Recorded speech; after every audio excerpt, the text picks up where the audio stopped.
What if the company you worked for actually cared about their people, their community, and the planet? And what if by working on innovations that unleash every team's potential, you could unleash your own? We are Atlassian. So guys party की सब arrangements पूरी हैं। Music कौन play करेगा? मैं। तू रहने दे भाई, तेरे गानों की क्वालिटी इतनी गिरी हुई है कि बजाता है रैप सॉन्ग्स, सुनाई देते हैं सैड सॉन्ग्स। डोंट वरी, मैंने Spotify का प्रीमियम सब्सक्रिप्शन ले लिया है, जहाँ मुझे मिला है हाई क्वालिटी साउंड और स्टूडेंट आईडी अपलोड करने पर 1 मंथ फ्री ट्रायल और प्रीमियम इंडिविजुअल प्लान पर 50% discount. Premium for student only. Price month after. Terms and conditions apply.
Fasten your seatbelts, future CEOs, entrepreneurs, scholars, astronauts, and inventors.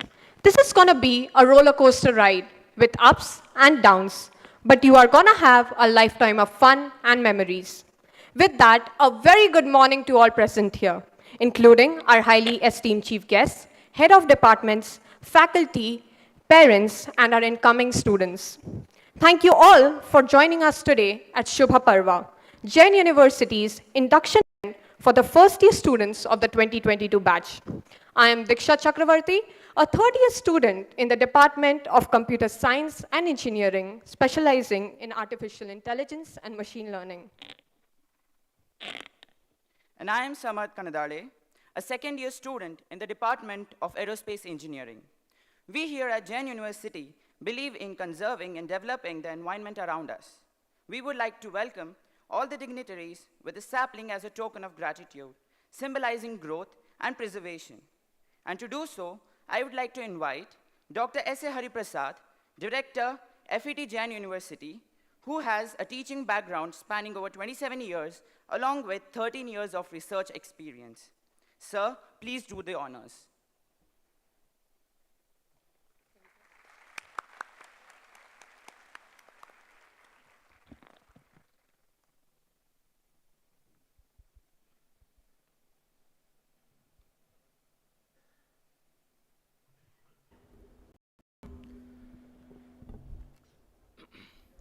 A warm good morning to one and all here.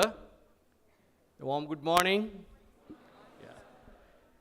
Respected dignitaries on the dais and off the dais, my dear parents and students. We have gathered here today for a very auspicious event, Shubha Parva. Shubha Parva is the first step that you, as incoming student, take into your new paths as university students. The beginning is equally exciting and frightening, like all great beginnings are, but fear is the motivation that hasn't revealed its true self. We are here to encourage all the students to look at their peers and mentors as motivation to push their horizons and connect to their roots. To witness this, today, we have with us a great visionary, born entrepreneur, a modern educationist, Honorable Chancellor, Sir, Dr. Chandrai Raichan, Sir. Sir, we welcome you, sir. I request Dr. Raj Singh, sir, to hand over a token of gratitude to our Honorable Chancellor, sir.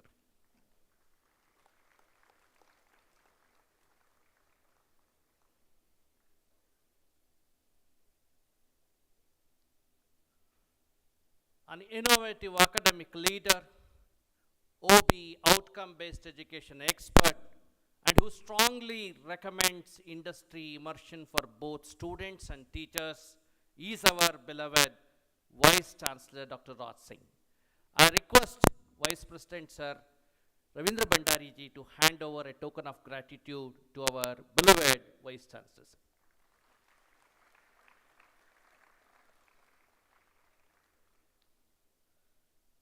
We have with us our Vice President, Mr. Ravindra Bhandari ji, who has been our great support system. He has greatly contributed to the fields of finance and management.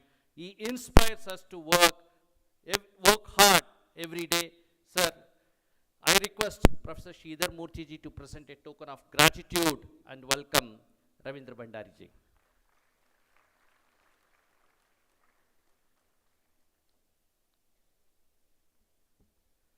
We have with us another great academician who is guiding us in all our academics, whatever the steps that we take, our academic director, Professor Sridhar Murthy ji. I request Dr. Geeta Madam to present a bouquet and welcome our Sridhar Murthy ji.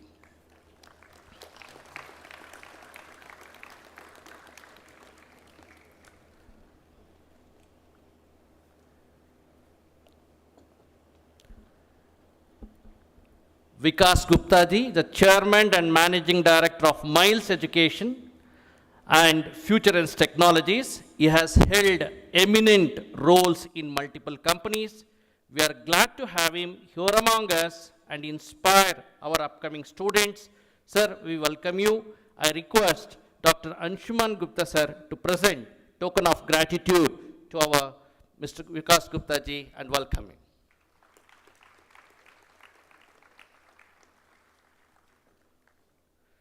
Dr. Anshuman Gupta, the Dean of Academic and Content, Jain University.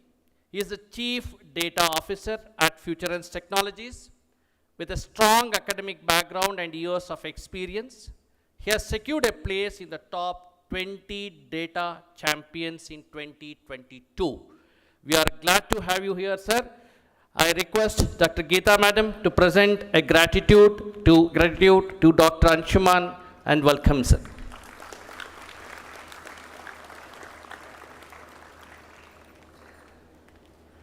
Dr. Geeta, the Dean of Faculty and Delivery, Jain University, and the CEO of the Advanced Computing Research Society, has been a part of various institutions around the globe. With a hefty list of achievements, she has joined us today. She stands as a role model to students and pushes them to achieve higher every day. I request Dr. Anshuman Gupta to present a token of gratitude to Dr. Geeta.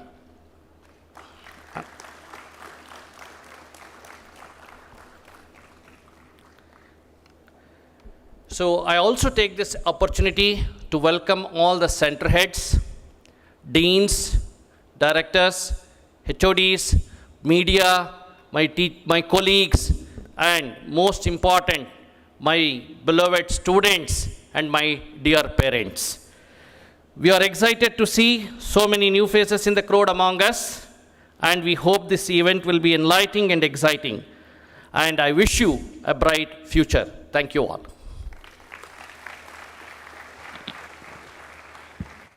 Thank you, sir.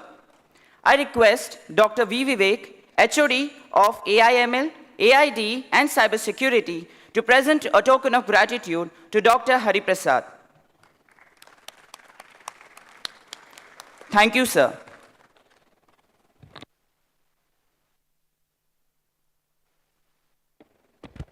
Light is a symbol of brightness and prosperity, as sunlight expels the darkness of the night.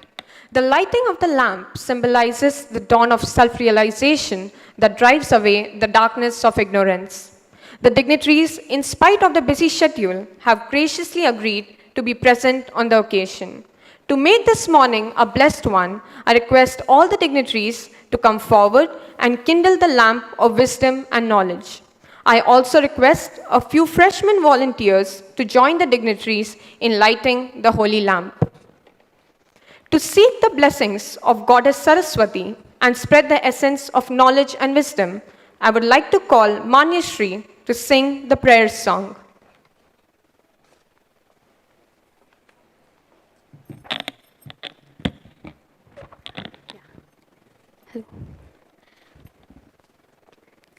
Sringeri निलये शारदे तुङ्गातीर विहारिणि वरदे शृङ्गेरी निलये शारदे तुङ्गा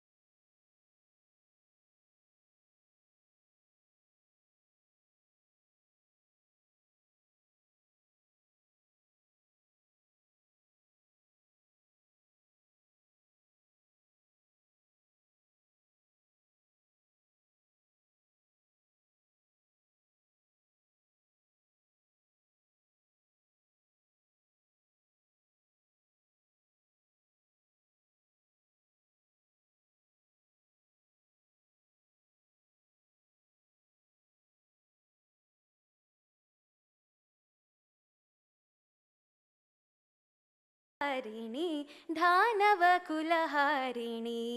नारायणी भानुकोटि समतेज प्रकाशिनी भानुकोटि समतेज प्रकाशिनी आनन्दामृत रञ्जनि जननी आनन्दामृत रञ्जनि जननी शृङ्गेरी निलये शारदे तुङ्गातीर विहारिणि वरदे शृङ्गेरी निलये शारदे शारदे शारदे शारदे thank you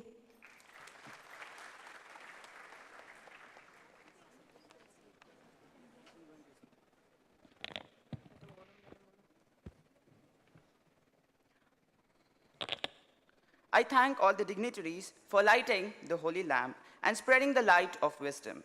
I would also like to thank Manyashri for the melodious song.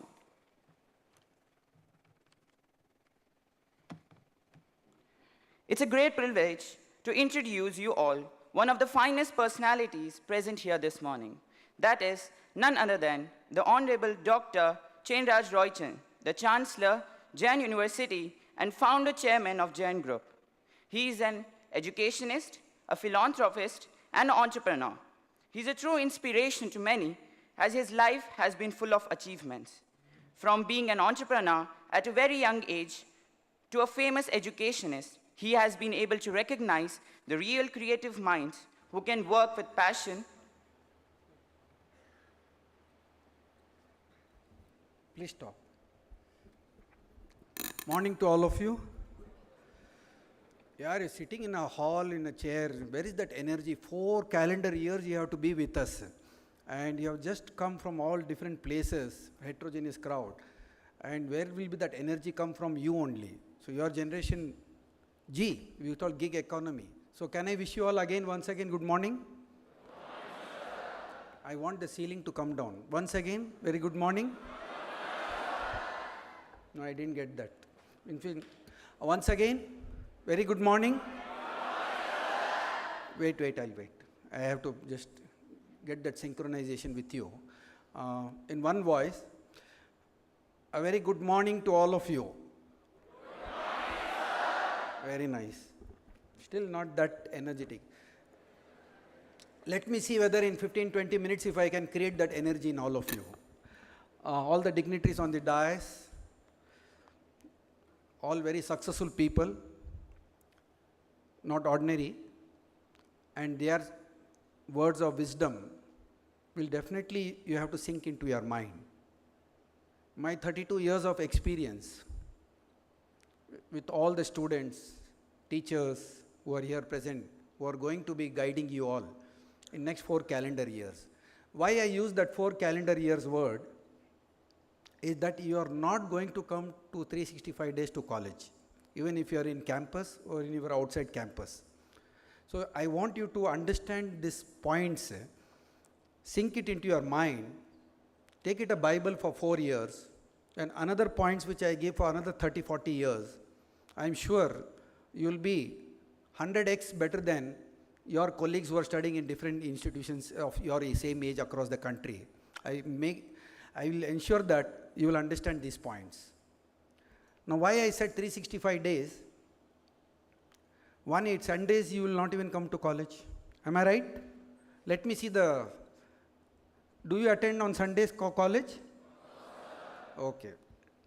Saturdays, half a day, I think our teachers are tired, so they will definitely give you half a day holiday. So another 27 days gone? How many weeks there are in 12 months? 52 weeks? Do you agree with me? So 27 days that gone. So 52 and 27, 79 days. Another semester, I think our university is set up and the concept will give you 10 days, 12 days of examination. Dr. Hari Prasad, how many days? 15 to 20 days. So total both the semesters 20 days. So 20 days gone examination. Our teachers only have to police you all. And in COVID time, I think everybody has copied on the planet. 2 years you were in COVID, 11th and 12th, including across the world, including Harvard University. When I met all the professors and I spoke to them, they said everybody copied. So now, we want an easy way just to impress your marks, or do you want to impress yourself? Now this question you have to ask yourself. It is not about the marks. It is about your understanding and it is about your learning. So 20 days gone, so 79 and 20, 99 days gone. And it is a birthright of the student that 20% they have to skip the classes, even if they are in hostel, giving all creative excuses. Oh, my body is paining. No, I didn't sleep properly night. Maybe the water was not coming properly. So the electricity was there. There were some mosquitoes there. So all these creative excuses, oh, I have viral infection. Or another 15 days you will not come. So gone 115 days. Then 15 days, you will take winter, summer vacation. Oh, I have not seen my mother, I have not seen my father, I have not seen my friends. I have to go, I have to enjoy. Gone 30 days. So how many days now? Have you calculated? Let me see your attention span for 5 minutes and then I will share. 145. Gone? So 145 days, nothing. This is gone. So another you have 22 national holidays. So how much now? One of you can give 167. So 22 national holidays, Gauri, Ganesha, maybe Christmas holiday, or maybe Muharram, maybe Ugadi, maybe the Diwali, maybe Mahavir Jayanti, maybe Varamahalakshmi. So 22 national holidays. So it comes to 167 days. And another 40 days a year, you attend 160 days classes. Half the time you are present, half the time you are not present. Mentally you are not present, physically you are present. Now you know why. In your own school days also this would have happened. So your attention span in a classroom is not more than 25 minutes. Though the classroom director says or university says that it is 1 hour going to the class, Pradeepa madam will come to the class. 5 minutes she will take only to make you keep quiet in the classroom. No, come. Try to be alert now, try to pay attention. Gone 10 minutes, 5 minutes attendance if it is the nowadays technology is there. Still your attention span is only 20 minutes. So in all 170 days gone, you are left with 175 days and you attend only 160 days of classes, first semester, second semester, third semester, fourth, fifth, sixth, seventh, eighth, you say you are in internship. But I want you to be internship for all the 4 years, 4 calendar years. I'm not talking 4 years. 4 years is 365, 365, 365, 365. But your 167 days and plus 10 days you may not feel well or whatever it is, that can be another reason, going home and coming late. I see many students, even now, being a first day, many of you were not excited because you were feeling tensed up, or maybe I don't know what's the reason, or maybe you didn't have a good sleep. More than 150, 200 students have still not come at all. There are only 700 present here. And according to my report, the reporting was more than 900 students. Still 200 students were not even bothered to come here. Now 4 years, imagine what will be their interest levels. Now you yourself, ask your question to yourself that what will happen this 175 days if it is gone like that. And 175 days, maybe you would have not even opened up a book properly, neither a computer or neither a general knowledge. So what will you do? Now these only 2-3 small questions that I have for all of you. I don't want to give any lectures. So it is across the world is the same story. In United States of America, the MBA or engineering runs only for 2 days a week. Rest they are left to the students to decide on their own. UK only 1 day it works. In India it works 160 days. So 160 days, how are you going to be attentive in the classroom by 5 or 6 periods, which is 33 to 4 hours of your attention span in a classroom for only 160 days. That is not even 500 hours. Only 500 hours of your classes you are going to have, and everybody wants to score 95% marks, 90% marks. And our education system has been completely examination oriented, which I don't want you to be examination oriented. I want you to understand oriented. Now if you analyze, if you apply the reasoning power, then only your experience will be better. Otherwise, among this one engineering college, there are 5,000 engineering colleges or 4,000 engineering colleges in the country. There's no difference between you and them. How are you going to be different from others? Now that is what the question which is you have to ask yourself. And it is possible to make still impossible things possible. And it is possible for you to achieve excellence, provided you apply your mind. So 4 words I'll give you: urgent and important, important but not urgent, not urgent but important, but not urgent and not important. Now these 4 quadrants keep in mind. Everything is important and urgent. You rushed here, 9:30 time was given, or 9:45, it's urgent and important. Every time we waste our time only on urgency and important. Okay, tomorrow is examination, I have to study. But then there is no idea that what you are doing. It's only 80% of your time goes, now WhatsApp comes urgent and important. No, I have to go through that immediately, whatever may be the message. 3 to 4 hours your your time goes away only in WhatsApp or watching a mobile or talking to your friends. There's nothing wrong in that. But average, the world's average says that 3.5 hours, including me and you. I may have my reasons of business or maybe running an institution or talking to professors or talking to students or attending meetings. So mine may be little productive, but still 3.5 hours, 3 hours, my mobile also is involved, either email. So for you, in your own way, you have your friends, your social connect, you have your social interaction, you have all your social websites, you have everything to Google, to anything under the sun. All the information is available, then this 4-year engineering college is not required. So why this concept is very important of education? This you have to reasonably understand. Not that I want to be very impractical with you all, that 160 days, 175 days, what magic can do, that is more than enough for me. I'm not saying that you should not have friends, you should not have fun, you should not have parties, you should not watch movies. Yes, you should do everything, but it has to be very clear what you are doing. Number 2, important but urgent. It's important but not urgent. Now your 2 semesters is important but not urgent. So you have 1 semester examination after 90 days or 120 days. You have another semester exam after 120 days. Now those 120 days lies the challenge for all of you. Number 3, urgent but not important. All little small stupid things, silly things, all not urgent but important for you.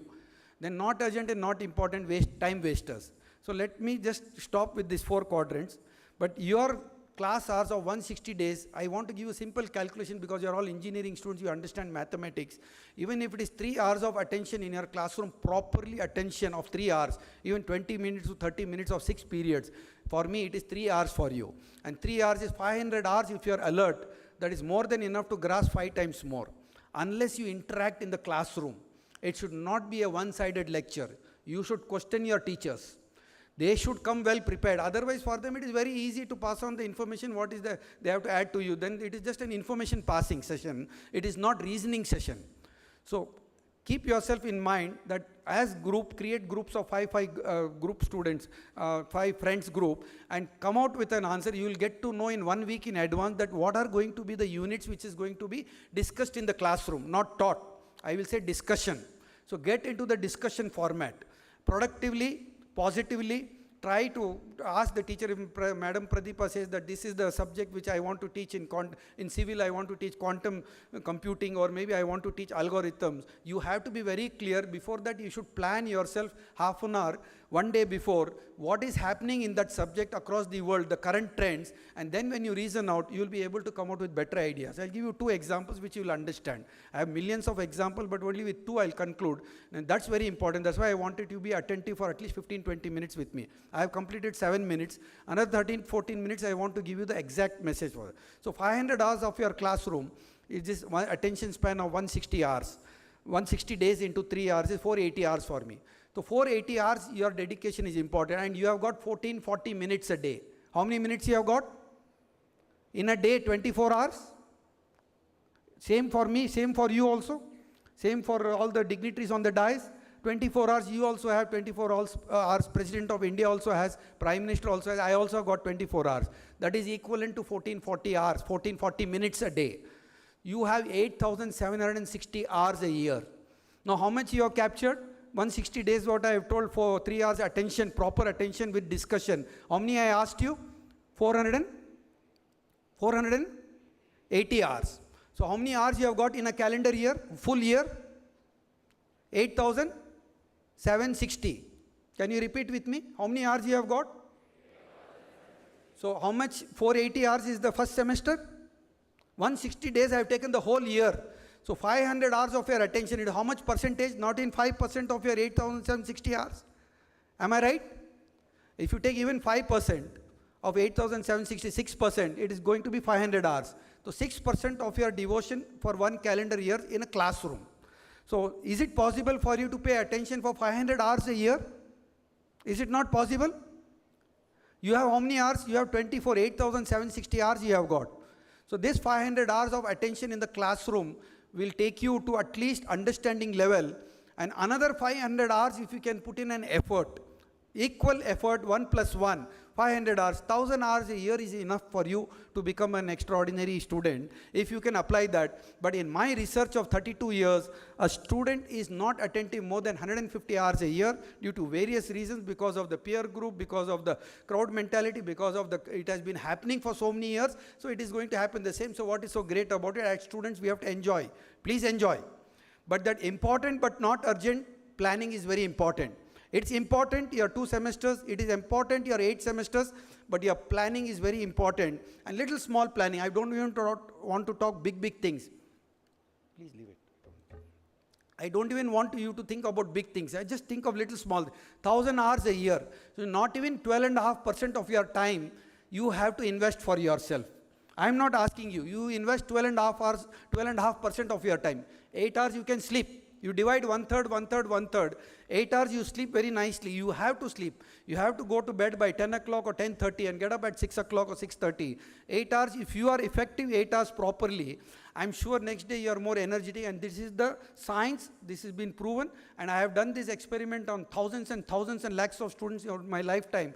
And personally, I have 27,000 case studies with me, and 20,000 entrepreneurs what I have created in my lifetime in 45 years. I have those case studies with me, but I'll give you 2 examples, not beyond that. And no money is required. You have invested 3 lakh rupees to 4 lakh rupees to 5 lakh rupees fees plus 2.5 lakh rupees hostel. Almost 5 lakh, 25 lakh rupees is your package with your personal expenditure and your personal expenditure, your fees, your requirement, your vehicle, your energy, your mobile fees, you're buying mobile, you're going to spend 25 lakh rupees. And is almost 7 lakh rupees a year, 7.5 lakh, 6 lakhs rupees a year. 6 lakhs rupees for me, even if I take 15% interest calculation is 90,000. So another 4 lakhs rupees interest I add on interest, you are ending up 30 lakh rupees investment. And if you are not able to work out within 5 years 3 crore rupees minimum, then I think it is not worth studying your engineering college. It is not going to add any value to your life, and I don't want you to get into that 5 lakh rupees package or 4 lakh package. Anything less than 20 lakh rupees, you should not even talk. So the corporate is going to ask you 5 questions or 10 questions. Are you able to answer it properly with articulation? Are you able to have that knowledge about that subject in 200 credits or 180 credits what you are going to study? Are you going to understand the real learning of that? And even in these 2 areas, if you can do very well, you are going to connect with the corporate. And there are some students, 10% of the students get 20-25 lakh rupees pay package here. But I want each and every one of you, at least this first years, second years, third years, fourth year, I'm going to talk to them differently.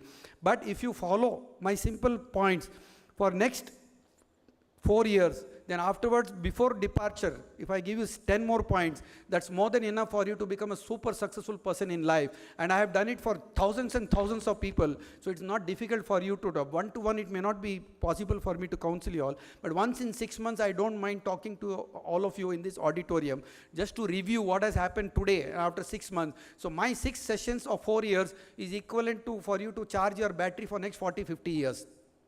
Shraddha madam is here. She is also sometime she'll connect with you. She is supercharged, and once I asked her, why didn't you meet me for 10-15 days? You didn't come, madam. Sir, I couldn't meet you. That's why 4 months I couldn't meet you. That's why I'm getting ill. I'm getting viruses. If I meet you every week once, and if I come to the university, I feel I'm more charged. I will not get any viruses. So it is all state of mind. That's just an idea that how positive you have to be. From the age of 14 till 61 years today, I am 61 biologically, but even mentally I will be fit for 32 years. I can challenge any student on any fitness level or mental level or general. And I have not gone beyond 8th standard. I am a school dropout 8th standard, but I can talk all your entire engineering college subjects, your entire management subjects, your entire social science subjects. It is easy to talk to me. I was a Hindi medium student. It took only 27 days for me to learn English and give a public speech in front of 10,000 people and get a gold medal. So that is the power of knowledge, and that is the power of mind, if you are willing to do that. If you are interested, if you want to follow a sheep flock mentality that all the 3 crore students in India are enjoying college, Friday they have to see the movies, they have to go to the Netflix, they have to go to Amazon, nothing wrong. That also is very important. Good, bad and ugly, if you don't understand, then how are you going to become a personality for yourself? Now that is very important for me, and for me every mind is capable. In this school, when one of my principal, when I started the international school year, 23 students, my principal dubbed that they are all donkeys and they are not going to pass 10th standard examination. I asked him only one question: why did you even tell me at the last moment, 3 years before they joined the school in 7th, 8th, 9th, 10th, and 3.5 years, what did you do to that child? No, sir, even 25 marks they are not capable to gain. Well, you are not fit to be the principal of this institution. I want you to resign and go. And I challenged that principal somewhere 20 years before that I am ensuring that all the 23 students whom you say will not get single digit marks will get 80 plus marks or 70 plus marks. It is my, sir, I am a gold medalist, I am an extraordinary person, double PhD I have done, you are a school dropout, you are a management, you have all the right to tell this thing to me, but then as a teacher, I am a globally recognized teacher, I have got 16 national awards, and you are going to challenge me that these 23 students, I have seen millions of students in my lifetime, and I know that they are not competent. Well, I don't agree with you at all. So he challenged me, I challenged him. He said, okay, sir, I will be your slave for 100 years of life if you see that these 23, even 5 students pass out of the examination. It took only 47 days for me to talk to the students with my teachers. I didn't teach them any subjects. I didn't teach them physics, I didn't teach them biology, I didn't teach them anything. I just looked at the system of the marks evaluation. 18 internal marks, 20, 18, everybody gets. Even in engineering or even in higher education institution, our teachers are very liberal and they'll give you 18 out of 20. In or a CBSE system, it was 18 out of 20. All the 23 students got 18. So another 5 marks they had to require to pass the examination, 23 marks, 35 is the passing marks. 5 marks by default also, even a donkey also will get 5 marks. When you get 23, the CBSE board rule says the 12 marks they'll give grace marks and they'll pass the student. So 100% passes is possible. But this principal and the teachers never even knew the rules of the state board or a CBSE board, that what does the rule say. They didn't even read that books. I asked them the question. So common sense. Common sense is very important. This is what I used common sense with these 23 children. Every Friday I used to bring them to an auditorium here in a small auditorium and show them a good movie what they wanted. Every Saturday, Sunday I used to give them what they wanted, the food, whatever they wanted, pizza, they wanted charts, they wanted anything, I entertained them. I didn't teach them anything. I just said, you just follow your 3 hours of instruction in the classroom and try to mug up certain things which is sincere questions which may come in the examination. And all my teachers, 15 teachers cooperated with me, 24 teachers, and everybody got 80 plus marks when they passed the examination 10th standard in 47 days. So it's common sense. If they can do it, who are not even intelligent, these 23 students have tracked their record from last 20 years. They are 500 times better than those people who scored 98, those scored 95, those scored 100 out of 100. And these 23 youngsters, I have been monitoring them from last 20 years. Across the world, they are celebrities and they are doing business, and 1 or 2 are unicorns in that. It is not, and they didn't take a single rupee from their father, and they managed on their own. So no money is required. It had only, I required only 40 rupees for me, a job salary at the age of 14 to manage my life. And with 40 rupees at 28 years, I came up to a level and earned 1 lakh of rupees a year. Then I started an institution at 29 just for one student. I don't want to give that reason. She wanted to commit suicide, and the father was my friend. I stopped that father, I convinced that father to tell the daughter not to commit suicide. I'll start a college for her because she did not get a seat in Indian Institute of Technology. So IIT was not the ultimate goal. And I opened the college only for that girl, and she only passed 36 students in 1990. And after 1990, in that first batch, only that girl passed and all the 34 students failed. Out of 35 students, only she passed with 72% marks, BSc Computer Science, did her MCA. Sudha Murthy adopted her, went to Infosys, Wipro. I just gave her 3 tips. Follow that. You go first to the office and be the last to leave the office. So if the office starts at 9:30 in Infosys, you should be there at 9 o'clock. And by the time the 5 o'clock your job is over, you sit there up to 6:30. And our house was 25 kilometers for Wipro from coming from Banaswadi. I said, get up at 4:30 in the morning, walk till the bus stand, 5:15 is your first bus, and reach there come what may. Take your dabba with you for your food and manage there. And I'm sure in 10 months, your boss will recognize you. Your attitude and your sincerity and your commitment, and your 2 hours you are giving extra and 1 hour you are coming early. And that is what is going to be a magic for you. And people get selected after 2-3 years. She got selected in 6 months, was sent to UK. And today she is the best coder on the planet today. She comes to the college here, engineering college. She is 42-year-old. Even today she trains. Pushparaj knows Uma, her name. And when she trains for 3 months on full stack development or any other subject, mechanic, whatever subject coding she can teach, a student gets 25 lakh rupees salary if she comes and trains. Now that is the power of mind. That girl from nothing to something, she reached that level. Now that is the power you have to keep in your mind. That means you are talented. So you have all the abilities. The only thing, you have to be little different from others. I'm not saying that you should not be with your friends and circle. You should be there with them, but you should be little different from others. Just 10% of adjustment you have to do. I'm not even saying that 360 degrees you have to change your life. No, don't do that.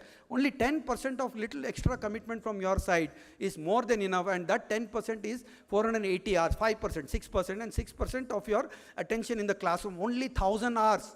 Only 1,000 hours you try to submit yourself professionally or process-wise or knowledge-wise to understand the knowledge. This 1,000 hours is enough for you to make you a successful human being within 4 years. So you don't require any capital, you don't require any money. 40 rupees, if I can take up a job and then start a small business and then start a college with 40,000 rupees and build such a big empire without having PhD, without having doctorate, without having knowledge about any of your particular subject. Imagine you are 100 times better than me. It has taken 45 years for me to reach this level, but why do you need 45 years? 10 years is more than enough for you. Vikas Gupta sitting there, Wiley. He was the managing director of the Wiley, one of the kind. His boss gave him a target that you have to give me 700 crores of business in India on just computing textbooks or maybe research, publication. Wiley is a publication house like Pearson. You would have heard about Pearson. I want you to have general knowledge. If you go to the Google, please understand which are the top Fortune 500 companies, and you should have a dream either to be with the Fortune 500 companies, or you should have a dream that you should become an entrepreneur. For that, an ecosystem is well settled here in Jain Group, and we are going to set up 5-member group, and we are ready to incubate your businesses also, and you don't require any money for that. Nothing to something. You should learn that point with me. From nothing to something you have to become, but you already have something with you. Your parents have agreed to invest 25 lakh rupees on you. It is not a small amount. People like me were deprived of even 1 rupee a month. I used to run 14 kilometers at a job to save that bus money. I used to walk home. So for me, it was physical fitness. That's why I'm fit today. So my investment of the 2 years of job, which I did running and walking, that gave me the attitude of becoming fit. So I never had to go to the gym and spend money on the coaches, or neither had any instructors to go and learn everything. Everything was available to the walking and running and walking. That was more than enough for me to keep fit today. Today I can afford any gym, but after 45 years, I'm able to take up anything, yoga or whatever it is, we can take it. So can you keep that in mind, those 1,000 hours? So I have repeated 5 times, this 1,000 hours of your investment is very important among 8,007. So divide this into 3 batches. 1/3 is going to go for your sleep, 1/3 is going to be a personal life, and 1/3 is equivalent to 2,920 hours. So if I divide 8,760 hours, we divide by 3, it is 2,920.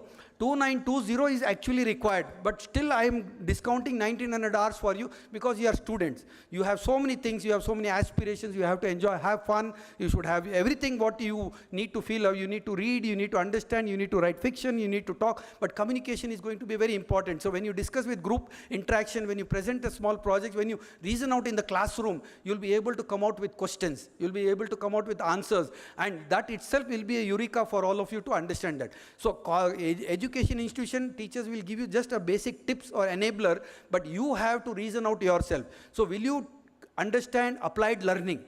Applied learning, will you come prepared to the classroom one day before that what is going to be my 6 chapters or units which are going to be taught today, and who are the teachers, know the names of the teachers, what they are going to teach to you. 5 minutes of you have to go through the Google and understand what is the importance of that subject, and that will help you to learn more, better and better. Believe me, my dear friends, you will be better than a teacher in 4 calendar years. In fact, the teachers are going to learn from you, and that is what the teachers want. So I want this institution to be collaborative learning, inclusive learning, and fun while studying, and enjoy yourself, have joy for yourself. And that 1,000 hours is only I'm requesting you to invest yourself. And I'm sure you will do that. So if I can do that, if Uma can do it, and one girl was here studying in my free school here, just Jain Vidya Niketan, you'll see a building once you go on the right side. We have 300 children who don't pay any fees there. Earlier it was 1,800. This girl came from a village, 7th standard, she joined, and after 5 years she passed the examination, and she came and met me. I don't want to become an engineer, I don't want to become anything. All my students are going for engineering. I want to become a business lady. I said, after 12th standard, she wanted to become a business person, and she says, I'll do correspondence. Why do I waste the time in college life? If 50% of the students are not paying attention in the classroom, it's better I do a correspondence degree, and I'll do an easy subject like BCom or BBA, and as long as degree comes to my life, that's more than enough. But real degree of my life will be what I'm going to experience on my work. So what do you want to do? I asked that girl, do you want 50,000 rupees from me? No, sir, I don't want anything from you. Just give me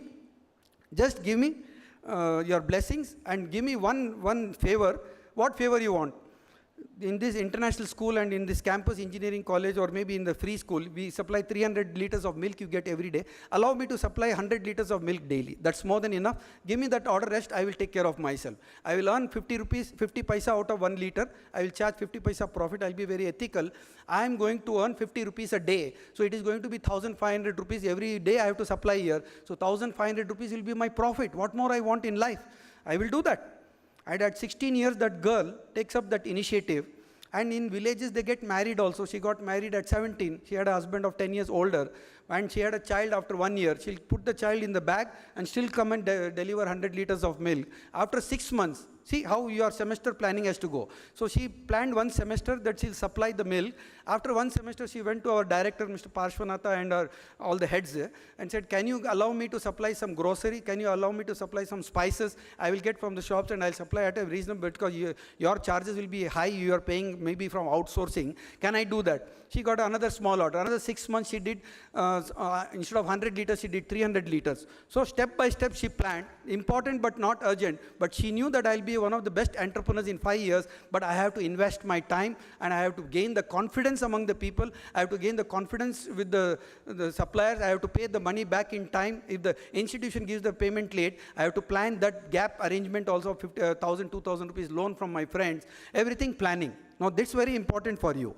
So this girl did that, and within 1 year, she succeeded here to supply at least 2 lakh rupees a month of goods, and she started earning maybe 10%, maybe 20,000, 3 lakh rupees she started earning in second year. Then she says, now I'm matured enough. Third semester, fourth semester, I'll go to Sri Sri Ravi Shankar Ashram. Sir, you give me a recommendation letter. Sri Sri Ravi Shankar, I'll introduce your name to Sir, Guruji, and maybe he may give me some orders. She went there, directly met the Guruji with my reference, and she gave a letter to him. Mr. Jain has sent, and he's your disciple, and I've heard a lot about you, but I am a very poor girl. I am supplying this from 1 year, and this is my track record. This is my honesty. This is my ethics. You get monthly 50 lakh rupees of goods, all the groceries and milk and other supplies, gas, everything you spend 50, give me 5 lakh rupees of order.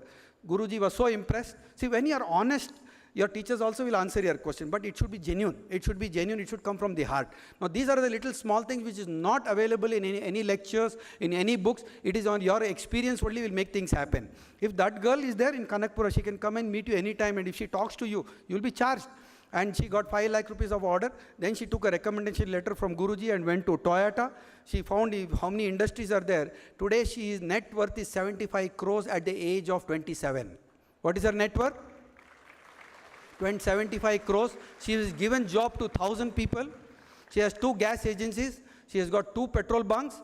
And she's also planning, I was told, she met me last year, that I am going to educate 1,000 girls, free education, what you have done in Biddi. I have taken a land, and after 2 years, I'll start a school for 1,000 women. I'll empower them, 1,000 girls. From LKG to 12th, I will train them, and I'll ensure that they'll become the best, better than me in lifetime. At 27, that girl has planned.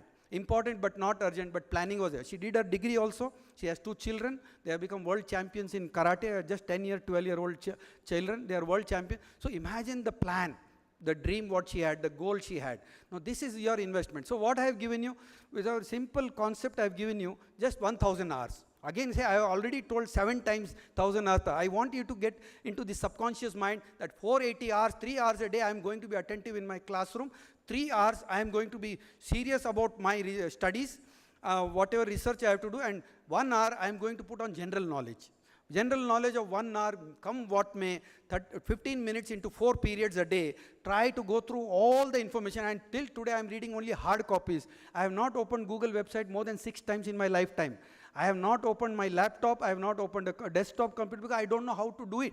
But I can talk about technology, I can talk about internet, I can talk about data science, I can talk about exabytes, your petabytes, your terabytes, your ERP, your solutions, your Java, your Ruby on Rails, any software, open software, your web of sciences, everything is possible for me to talk because I can read those in the hard copies and I can grasp that point. So if I can read and teach all these subjects, imagine you are already past 12th standard and you are going to pass pass 4 years of B.Tech with 70 plus marks.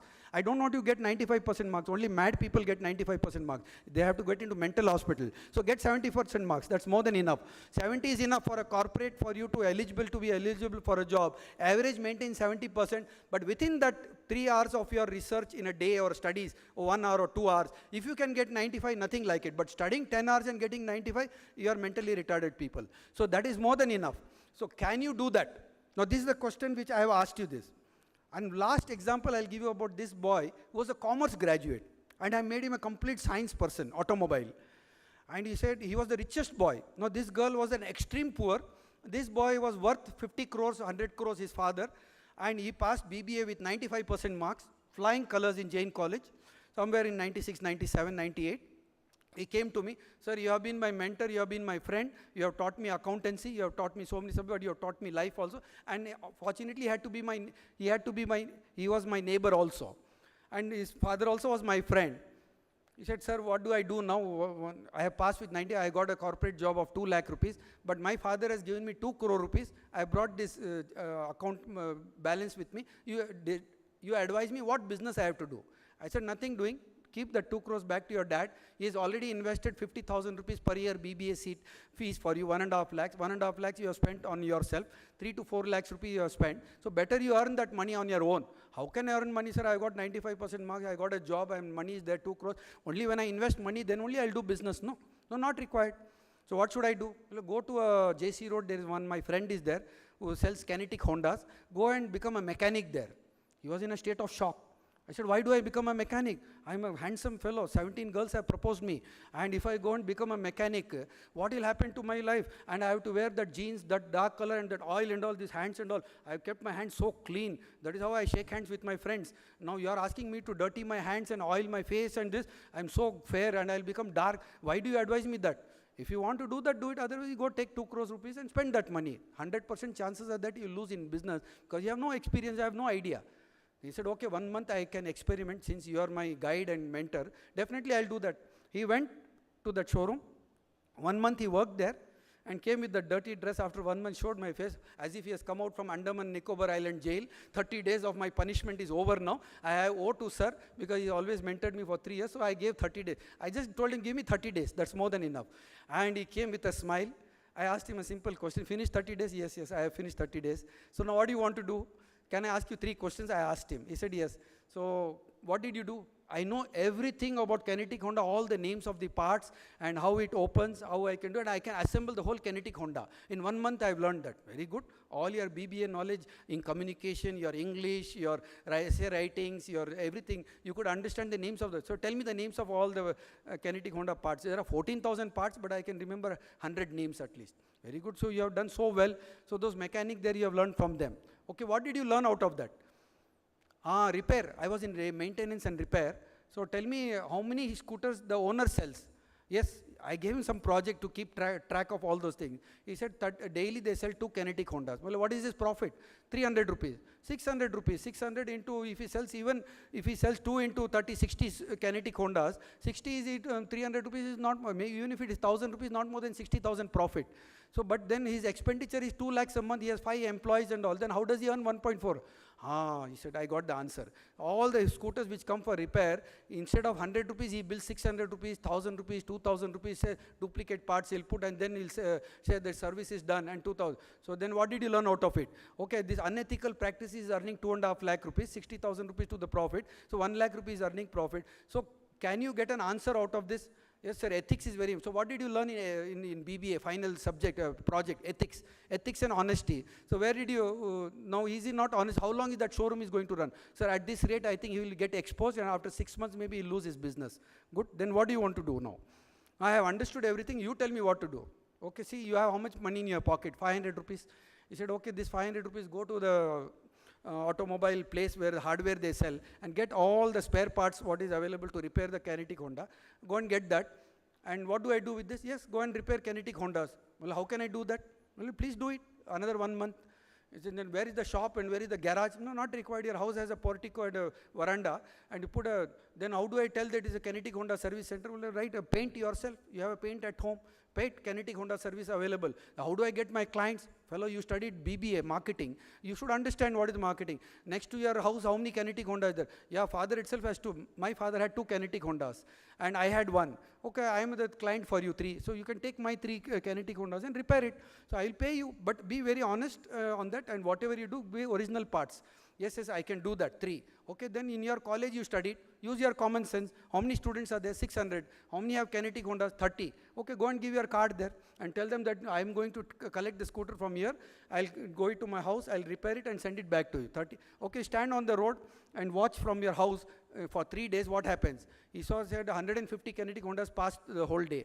450, at least 10% will be within your locality. Go and search your 45 clients. And this boy in 3 years earned his own money of more than 3 crore rupees by only repairing kinetic Hondas, by being very ethical, selling the parts. Then he got married, his wife started selling the parts, started helping him in his house only. Today he is worth 150 crores. He's doing diamond business in 25 years. In 20 years he has done that magic. Without money, nothing to something, he has done it. So I gave my own example from nothing to something. If I can do, why cannot you do? So there are thousands and thousands of cases like that. But in engineering sciences, you have got extraordinary points. You have got extraordinary subjects. Whatever subject you are doing, whether it is mechanical, whether it's electrical, whether it's electronics, whether it is civil, whether it is aerospace, whether it is aeronautic, whether it is artificial intelligence, whether it is machine learning, whether it is IoT, or whether it is specialized subject, whether it is information science, everything you can master it in 1,000 hours if you can invest, my dear friend. And you are on a right platform, on a right place, in a right organization, with a right mindset of people, you can do that. So when all the dignitaries sitting on the stage can be so successful in life, they started from nothing. So I was talking about Vikas Gupta, the owner, the Wiley group gave him the responsibility of India. You have to start, and he started with just 1 lakh rupees turnover and completed his tenure in 10 to 12 years with 700 crore rupees volume for that company, and the company did not want to leave him. Then I requested Vikas Gupta, sir, you are such a celebrity, you are number 1 in India, and you are the top 3 in the organization of Wiley, which is a $6 billion organization. You have impacted India in all the textbooks and all the publications what you have brought and the research papers. Why don't you become an entrepreneur? I want you to become an entrepreneur so that you and your son. Then I understood that his son was studying in America. Well, better capture his son rather than capturing the father. Because he is getting a 10 crore rupees salary at honorarium, and with ESOPs of 10 crore rupees, having 50 crore bank balance with him. Why would he like to dirty his hand to become an entrepreneur? He said, no, Baba Chenraji, I am very happy in Wiley. I don't want that. But after 1 year, I captured his son through Varun, one of my friend. Well, iska son ko kidnap kar lo, apne aap father bhi aayega, piche. So he followed. The son got impressed with Varun, his colleague friend. And son became a partner. Okay, you start a company. I want a company in a classroom. Can you do that, Mr. Vikas Gupta? If students are studying theory, practicals, they go for 30 days internship. Why not you make them internship for all the 4 years? Give them points, give them ideas so that they can do their projects at a free time of 1 hour if they can spare in a day, 365 days. So that 175 days, what magic I told you, this 175 days which is holidays, at least 2 hours if you can invest in that time, 2 to 3 hours a day, rest you keep it for yourself. That will become your 500 hours plus 1 hour of study, general knowledge, and 2 hours of your other research projects. In all 1,000 to 1,500 hours if you invest, 6,000 hours you are 60% genius. 10,000 hours you become a genius. Malcolm Gladwell says that in 10,000 hours if you follow for in your lifetime, you become a genius. But 6,000 hours you already done in 4 years. 1,100 hours, 5,000 hours into 4 years, 4,000 hours, and 2,000 hours you will get motivated yourself to understand and reason out that what you should be good at. So this 6,000 hours of 1,500 hours in a year, 1,000 hours is your investment, and 500 hours of your curiosity can lead to more knowledge and ideas and question and answers. This 6,000 hours, you are 60% genius. By the time in corporate 2-3 years you are there, you would have completed 2,000, 10,000 hours, you have become genius at the age of 28. So if you don't stand for something now, you'll fall for everything in life. So better stand for something on your system, your value system you create. I am not saying my value system is different, your value system is different. But develop that integrity and develop that honesty for yourself. Be honest to yourself. Don't need to give any excuses. Just be very honest to yourself, and you are asking yourself only 20% of your time of the whole 8,760 hours. Nothing it is depriving you from your personal life. It is not depriving you from your movie life. It is not depriving you from your puja, your functions. It is not depriving you from your friends. Everything is there. But this planning of 1100 hours or 1000 hours plus 500 hours of projects and interrelated, I am sure that by 4 calendar years, you are going to publish 4 papers. And if you can publish papers, the scientists recognize you all over the world. So little small things, you can make a lot of difference. If that boy just looking at kinetic Honda and started repairing and made millions of rupees through that without an investment of 500 rupees, do you have invested 25 lakh rupees? Ask the question to yourself. 25 lakh rupees is not a small amount. And this 25 lakhs, if it does not become 3 crores for you in 5 years, then it is not worth studying your 25. In a corporate, there is a rule that if they pay for 1 crore salary, when he was giving 10 crores, he was getting 70x turnover for the company. Mr. Vikas Gupta, 70 times. Even if the 10% was the margin, 70 crores that company would have earned from Vikas Gupta's efforts. Mr. Vikas Gupta's effort they would have earned. So he got 10% of that. So you should get into the corporate or a business. I foresee that within this 1,000 students of this year, at least 200 will become entrepreneurs.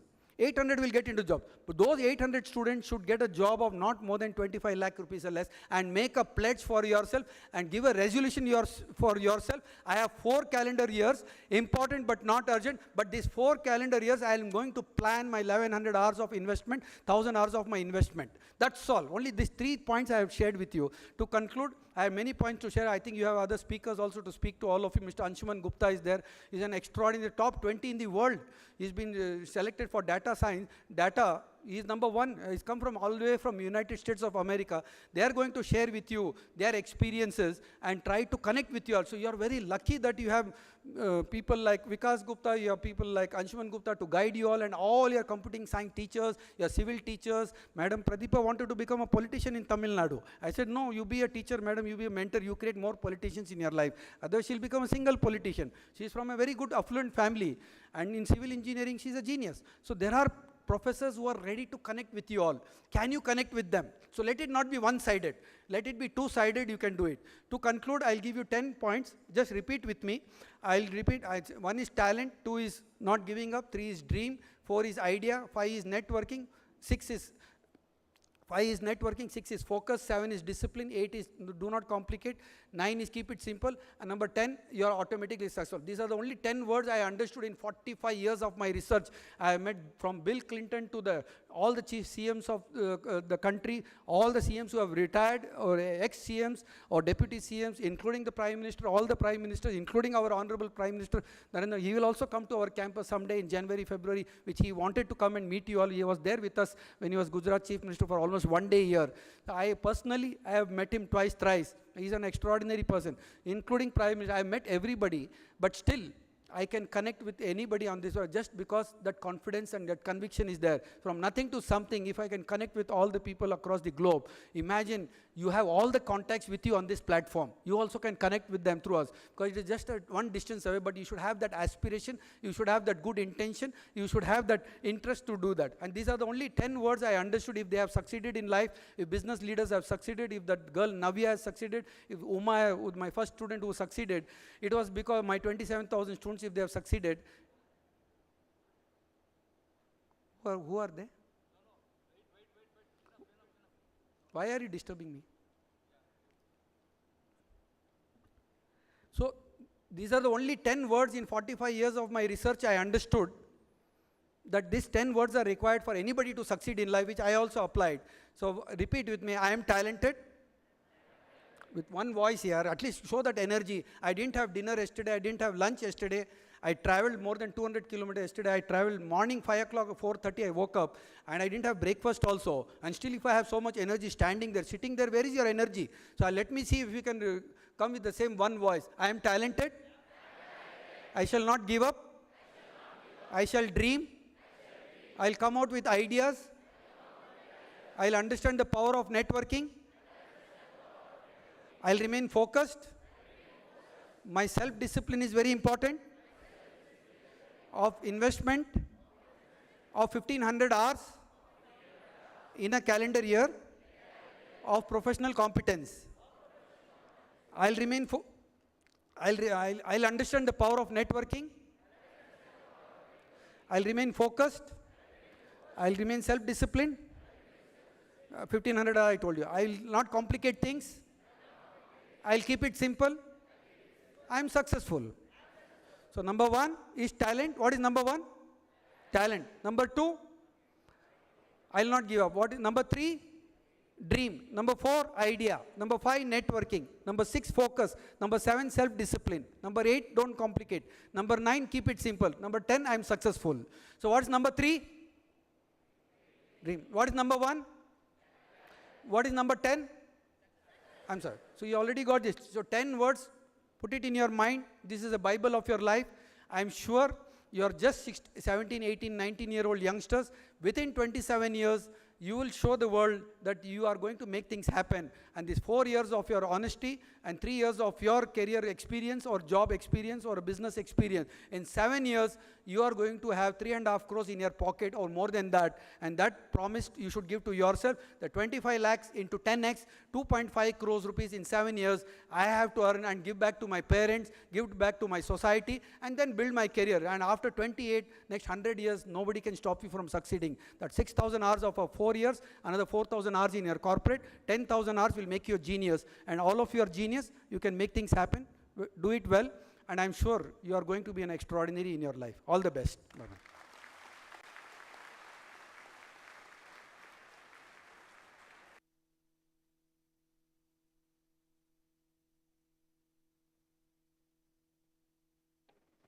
Thank you, sir, for enlightening the students and inspiring us to achieve higher, bigger, and better. I take pleasure in inviting Dr. Raj Singh, worthy Vice Chancellor, Jain University, who believes in creating a positive environment with his unique style of leadership. I request Dr. Raj Singh, sir, to illuminate the path for students with his words of wisdom. Honorable Chancellor, Mr. Vikas Gupta, all the dignitaries on the dais, my faculty colleagues, parents, and dear students. Good morning and welcome to Jain University. I was telling Dr. Hari Prasad that he should have requested Honorable Chancellor to speak at the end. Because speaking after him, one, we don't have the ideas matching his ideas. And second, the kind of energy, enthusiasm in everyone, it's very difficult to catch up with that. But nonetheless, it's good to be with you, to welcome you to Jain University, to congratulate you, to get into one of the finest programs of engineering in the country. And I'll tell you why I say so. My first encounter with the man who was standing here, you have seen his energy and the ideas, was January 2020, which was before COVID. It was an online meeting from Delhi. And he said, I want one promise from you, that can we give an advertisement after 6 years that all job seekers don't have to apply to Jain University. Only those who want to be job creators and entrepreneurs should be looking at coming to Jain University. And I said at that time, because I have some ideas, and then I immediately agreed. I said, yes, sir, why not? It's absolutely possible. And when I met him later in the same year, I realized why he was asking these questions. It is this energy, these ideas, and I've seen many people, if you talk to somebody for half an hour, he will convince them that to leave the job and become an entrepreneur. I've seen many people talking to me like this. And I congratulate you, not because of that sir's ideas and the entrepreneurship focus we have, but yours is the first batch when we have applied national education policy completely. So NEP compliant program. And national education policy implementation model of ours integrates all the ideas which Honorable Chancellor just spoke about. And that's what makes this university different. It's also the first batch where fully the program will be experiential. Immersive learning is what you will experience. And for us, of course, we have tested it in the past, but this is the full-fledged first program, first batch, which will be going through the immersive learning program. Friends, I was trying to look at what are the technologies which will rule the world over next 12, 24, 36 months, 2 to 3 years. And somebody gave us 10 technologies, somebody gave us 12, somebody gave us 18, somebody gave us even more. But as a layman who is not from engineering, understood one simple thing. All those technologies require, number one, integrative skills. How can you integrate different ideas existing in isolation and bring new perspectives out of this? And the second one was, every technology, of course, includes AI-based technologies. It is storming the entire world. And of course, the third one, again, is soft one, creativity and innovation. And if I combine all three, it says, learn how to solve problems. And that's the crux of education, which we will try to impart you during your 4 years you stay with us. As a teacher, I can't stop my temptation of giving some gyan, because we are meant for this, and when students I see in front of me, you just can't restrict yourself. And I'll only say, in my life, I have learned 4 habits. And if you can implement even some of them, I'm sure you'll be able to achieve what Chairman Sir has just mentioned. Of course, he has given you mantras of those 10 things which you should follow in letter and spirit. And these 4 habits say, number one, be the first in and last out and add extra value. Now, I'm also meaning that if you attend all the activities of this institution sincerely, which are in any case very small fraction as Sir counted, it's not the entire 365 days. Whatever days we come to the college, if you come regularly, you're almost guaranteed to pass and be successful to the extent which Sir has said. The problem is we don't do this. Believe me, the first 5 minutes and the last 5 minutes of any event are the most useful. First 5 minutes articulate the agenda for the event, and last 5 minutes tell you what has happened in this. And most often, we miss the first 5 minutes and last 5 minutes, and in the between, which is, to my mind, is useless, we attend. So be first in, last out, and add extra value. Whatever you expected to add 5%, 10%, 15% extra, which will always make you stand out. The second habit is never trade excuses for results. Never. Whenever you're not able to do something, we'll find excuses, we apply our minds, but to whose peril? To our own peril. Accept it that it's my mistake and next time I don't conduct it. So second habit is never trade excuses for results. Number 3, solve problems in advance. Now you must be wondering, how can you solve problems in advance? If you can see the implications or you can evaluate the implications of your actions, you will not take wrong steps and most of the problems will be avoided. Get into that habit of analyzing, seeing the future, and extending logically in what direction you're moving. And the final one, which is softer, make all around you look good and great. Never, never criticize people around you, because you are known by the company you keep. We have heard from childhood. You're known by the colleagues you work with. You're known by the organization you work with. If people think good of the organizations, you will always be thought about to be a good person, to a great person, to a successful person. So the fourth one is make people around you look good. I welcome you to this university, which is different, as I said in the beginning, and also for the reason that you are the reason for our existence. Have you ever heard about a vice chancellor without students? Have you ever heard about a director without students, or even a chancellor without students of a university? Or the front row, I have all my teacher colleagues sitting there. Can anybody known as teacher without the students? And that's what I say, you're the reasons for existence. Friends, during 4 years, we'll be tough with you.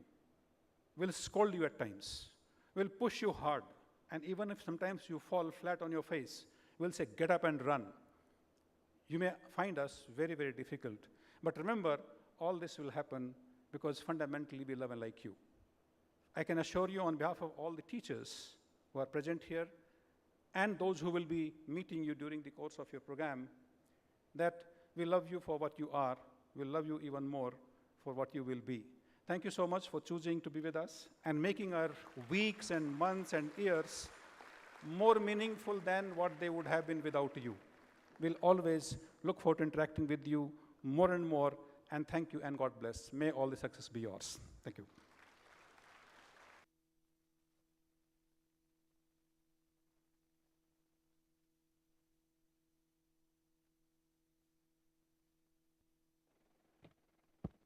Thank you, sir. Mr. Vikas Gupta, Chairman and Managing Director of Miles Education and Futurist Technologies, is recognized as a progressive leader in the EdTech publishing and talent transformation industry. Now, I would like to request him to share his insights.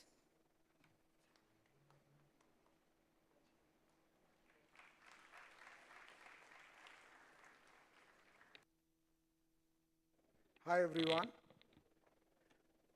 So I think, do I need to speak more after Chenraj has spoken? I don't think so. So let me be very specific about what you will be doing in the next 4 years. Now it's back to business, as we say. So what Futurance and Miles will do here is build an ecosystem for you to start working on projects as you are studying. In various courses, there's a different model, so which Dr. Anshuman and Dr. Geeta will tell you more. But what I'm trying to tell you here is, you will not get free time. But you want free time. And what is free time? Chenraj has very well spoken. You can be in the class and still not concentrate. It is free time. It's you have to do your self-policing in terms of what does free time mean. Free time means that I want time for myself. Fair enough. You have a lot of it. But when you're in the class, you have to actually do something. We talked about how will you conduct yourself. So tell me one very simple question. How many you have friends as on today in this college? How many? A very small number? Okay, 20%, 30%? Okay, so I can see what's happening here. There is a cluster here, that means they all came together and they sat together. That's what friends do. Fair enough? The rest of them were trying to find a seat in the middle, who don't want to be seen, seat at the back, and you want to be seen, sit in the front. And it doesn't happen that you came and you start from the beginning. You did not. People came and they were just sitting where they were finding comfort. So we find comfort even in sitting. What happens then?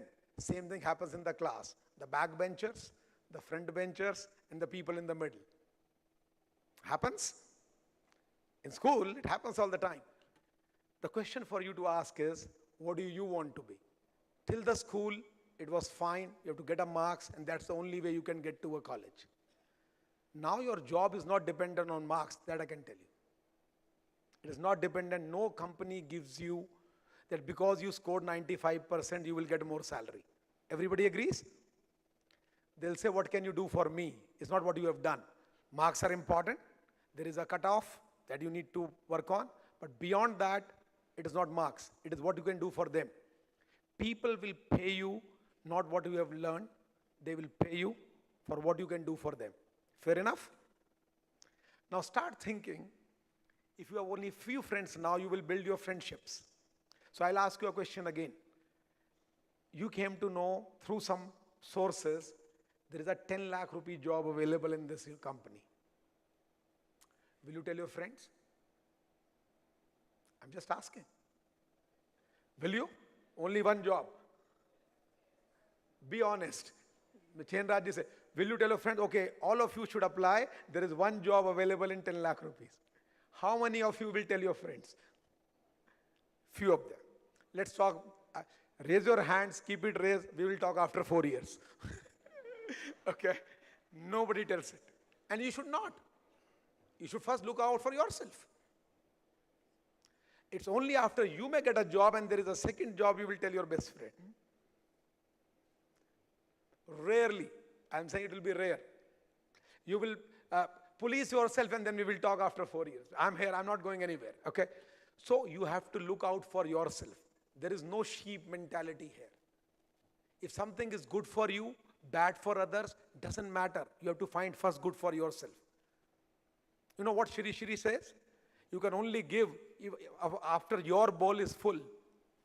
You can't give if your bowl is not full.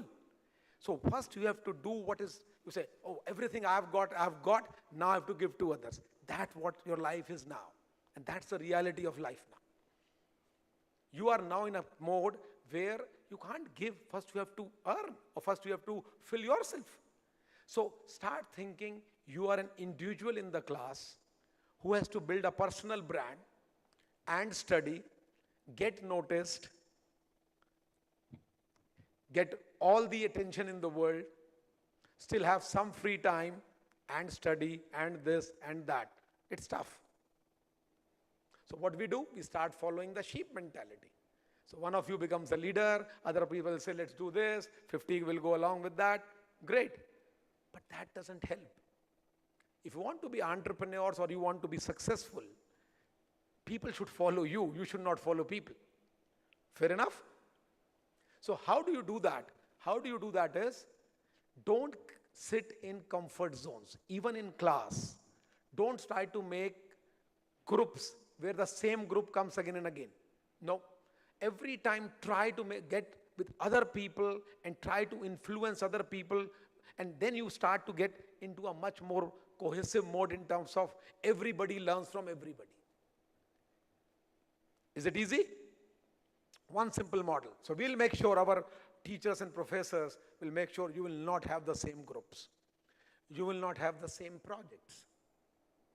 Because it's a very common phenomena, 12th class project, go to the person outside, pay a few ₹100, get the project done and then submit. No. What I can tell you, all the projects you will do, I can challenge even if we get the same project to the whole group here, you cannot have the same answer. And there is no right answer, and there is no wrong answer. You copy, we will know in 5 minutes. You will never have the same answers. And that's what you will change, things will change here. And that's what you have to understand is, that's the kind of problems you will face when you join a company. Nobody will say chapter this in your college book. Now, can you do this for me? Exam on this. In business, they'll say, this is the problem statement. Can you solve it? They don't know what you have learned. They don't care what you have learned. They say, can you solve this? How will that happen? If you start solving them independently. There is no friend there. There is no copying there. You have to solve it, and then only your company gets paid or your team gets paid. And that's the way the world is. So stop thinking that it will be easy. It is easy if you make it a part of your life. This is the way I want to be here when I'm in jail. It's a very innovative university. What Chenranji allows is not possible in many universities. Because who will spend more time with you than required if it is about just compliance?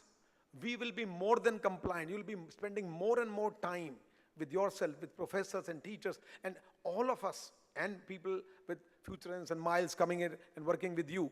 A lot of your time will be spent on things which are not required. Like the next 3 weeks. Have you seen what you will be doing in the next 3 weeks? I think they will talk in detail more. But you will be doing things like you've never heard, design thinking, problem solving. Why are you doing that? We want, before the class starts, all of you should come at the same level on how do you articulate problems, how do you solve problems, the whole methodology behind it. If you understand that, when you come to the class, you will be ready. So it will be a tough journey. I can be very honest. Life is difficult now. Now you have to think about earning, career, life. Now it is not about passing the exam. That's done. You are smart, you are here. The question for you now is, do you want a job or do you want a career? If the job you want, 4 years will be breeze. You may get a 3-4 lakh rupee job, no problem. Maybe 5 lakhs also. But if you want a career, understand only one thing which I can tell you. Most of the people think only about their first job, and most of the colleges in the country get your first job. The question to ask is, what happened to them afterwards? The second job, the third job, and the fourth job, you will never get. Or you will get, which is like what is called an inflationary rate of growth, because you actually never learned anything. And they are not going to give you a job. So what you will be? The lowest paid job in an IT company, if you are an IT people. So if you want to be in the lowest paid job, then think from that perspective, that's easy. But the question is, if you want to build a career, understand this is the pyramid of leadership. If, say in a big 4 IT company, I will not name, that's not wrong, right and wrong. If 50,000 freshers join every year, are there 50,000 team leaders? Are there 50,000 directors? Are there 50,000 vice presidents? Or are there 50,000? No. The zero goes on decreasing one by one. 50,000 becomes maybe divided by every 20 people will have a team leader. Every 20 team leaders may have one senior manager level person. 20 of those may have one director or a vice president. 20 of those will have this. So by the time you keep on going up, what is happening? You are dividing by 20, 30, 10. So understand, think from that perspective if you are studying here, that it is not about the first job. We don't believe in the concept of first job. That you will be doing while in college here, majority of you. So you will be doing job with us. The question for you is that the job only job you want? Then do it. If you want to make a change, you have to start questioning yourself. What am I doing here? And for that, the best place is to start solving problems. Why do you think solving problems is easy? It is not. Solving problem is the most difficult thing. You are still trying to solve problems with your friends. You are not trying to solve problems with your parents. You are trying to solve problems about food. You are trying to solve problems. But are these problems? So first define what a real problem is. How does it change you if that does not get solved? If it doesn't change you after solving, why to solve it then? So spend your energies in solving things where you make a change. And that is what we are trying to do in Futurance. We are building with you in Jain a very strong ecosystem of creating things, doing things in a different way, and making you up to a 2-year experience graduate by the time you graduate. So you will not be treated when you go for your interviews or when you do your projects as a fresher. You will be treated as a person who has a 2-year experience from any other college in Bangalore. Okay, so understand that you will be getting that experience here. The question for you is, it is not about exam. If you think, I was sick, I have to go there, I'm feeling, do whatever you want. You lose these 4 years, your career is for life. Think about it. It is not about these 4 years or 2 years. Think, why should I do this today if it is not required? I'll still say, spend some time for yourself, spend some time friends, enjoy, go to discos, no problem. But specific time frames. You cannot live your life with them. But you have to understand, now your parents, your friends, they will all look up to you based on not your marks, is where do you get your job, or what did you do, or do you become an entrepreneur. They will only remember you with that. Nobody remembers after you become a career-oriented professional, which college you went to and what did you do. It doesn't matter. What matters now is how much serious you are as compared to the person next to you and the person next to you. All will be competing for the same job. All will be competing for the same leadership position. All will be competing to be a successful entrepreneur. So the whole world is your competition now, not the person next door. It is not about getting the first in a class, which was great in school. But then the board exam comes, oh, wow, now it is whole country. So that is the conception now, is now the whole country is you are competing with. And if you can understand that, that doesn't mean, again, that you don't have to work with your friends. You can work in cohorts, learn in cohorts, in your groups or cohorts, whatever you call it. That is very important. But have a fair competition. Okay, we will learn and you will learn, like Coke and Pepsi. So one thing about Coke and Pepsi, everybody knows globally. They are the biggest competitors in the world. But they always price their Coke same price globally. Coke and Pepsi price is same globally. Is everybody aware? Is Pepsi 5 rupees, Coke 10 rupees? No. They're always same price. Why? They say, we will never fight on price. We will fight on marketing, we will fight on this, we will fight on, and they really fight. But they say, keep the prices constant, because we are the competition. We both are the one who own the world in this. But we will not fight on price, but we will fight on what? Everything else. That's a fair fight. Otherwise, reducing price is the easiest way to get something. It doesn't work. You will keep on losing money and you will be out of business. So the important factor for you is have a fair fight. You learn and I learn. I will teach you and you will teach me. And then let's see who scores better. Teaching is fine. Career is your own. So, but if you build careers for others, you build careers for yourself. I've always learned teaching is the best way to learn yourself. And that's why Chain Raju was saying that you will learn from your teachers. But teachers will learn from you. Because the more specific kind of questions you will ask, the more and better prepared they are in the class. The better prepared they are in the class, the better you get out of the class. You can tell your teacher and say, and we are going to do that as we keep on progressing. Many of your lectures will be shown in video, will be sent to you. Class is more about debating and solving problems, not about that one-way delivery of the same thing which you can learn.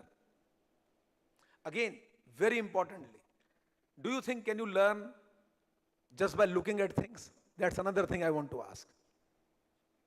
So, I will show you an open heart surgery video here. And you can see it 5,000 times. Will you become a heart surgeon?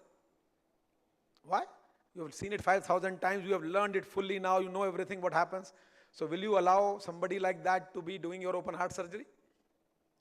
No? Because you've never done it.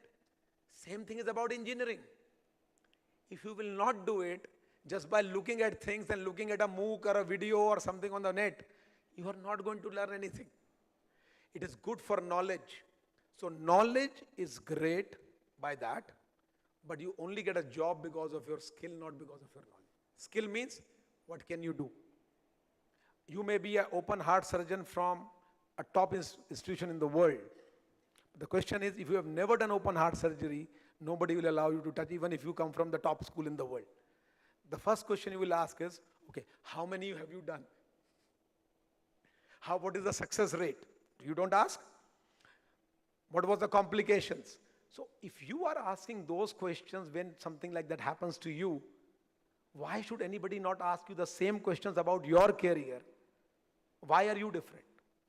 So understand, even the most common of us wants the best when it comes to anything. So understand, if all of you become better, things improve automatically. So you need to look at your careers now, that I am here to learn. So the immersive learning concept we have created, where you learn, then you do, and then you practice in real life projects. Bringing it together is the only way knowledge and skill comes together. It is not about adding this to a course, 2 hours, 3 hours a day. It is the course. I think that's the differentiation between theoretical learning and the immersive learning we are doing here. You will see these things happening across. Some of you will be taking what we call is the immersive learning structure, where you will be like doing one subject 4 hours a day. So it will be a very unique model. You will learn it, we will discuss it separately for those people. But the idea is to immerse you in a way that you actually, by the time you say year 1, now I know how to do it. Now you ask me any question, you tell me how to do it, I'll do it for you. So be very real about that it is not going to be easy. But learn one thing, if anybody can learn any skill, so you can see unskilled people also getting skill. You are all good, intelligent people. If unskilled people who are illiterate, if they can learn skills, why can't you? It is nothing, it's only hard work. Hard work, smart work, and priorities of life. 3 things, if you can do, I think we will work with you over the next 4 years in building a career for you, not your first job. Remember that every day. It is not about my first job. You cannot be the bottom of the pyramid, mechanical jobs. There are always mechanical jobs in the bottom of the pyramid. Smart jobs only come when you go up. They're never, otherwise it's a mechanical job. You do software testing, doing it again and again, same thing, Selenium testing, every day doing the same thing for 6 months. And then you get bored, what the hell is going on in my life? But that's the only thing you know. So be very real. It is not at all about what marks you score. It's about how much serious you are. Again, anything people talk about, we'll be teaching only 1 or 2 programming languages. Why? I can teach you 8 also. Good for your CV. I know this, I know this, I know this.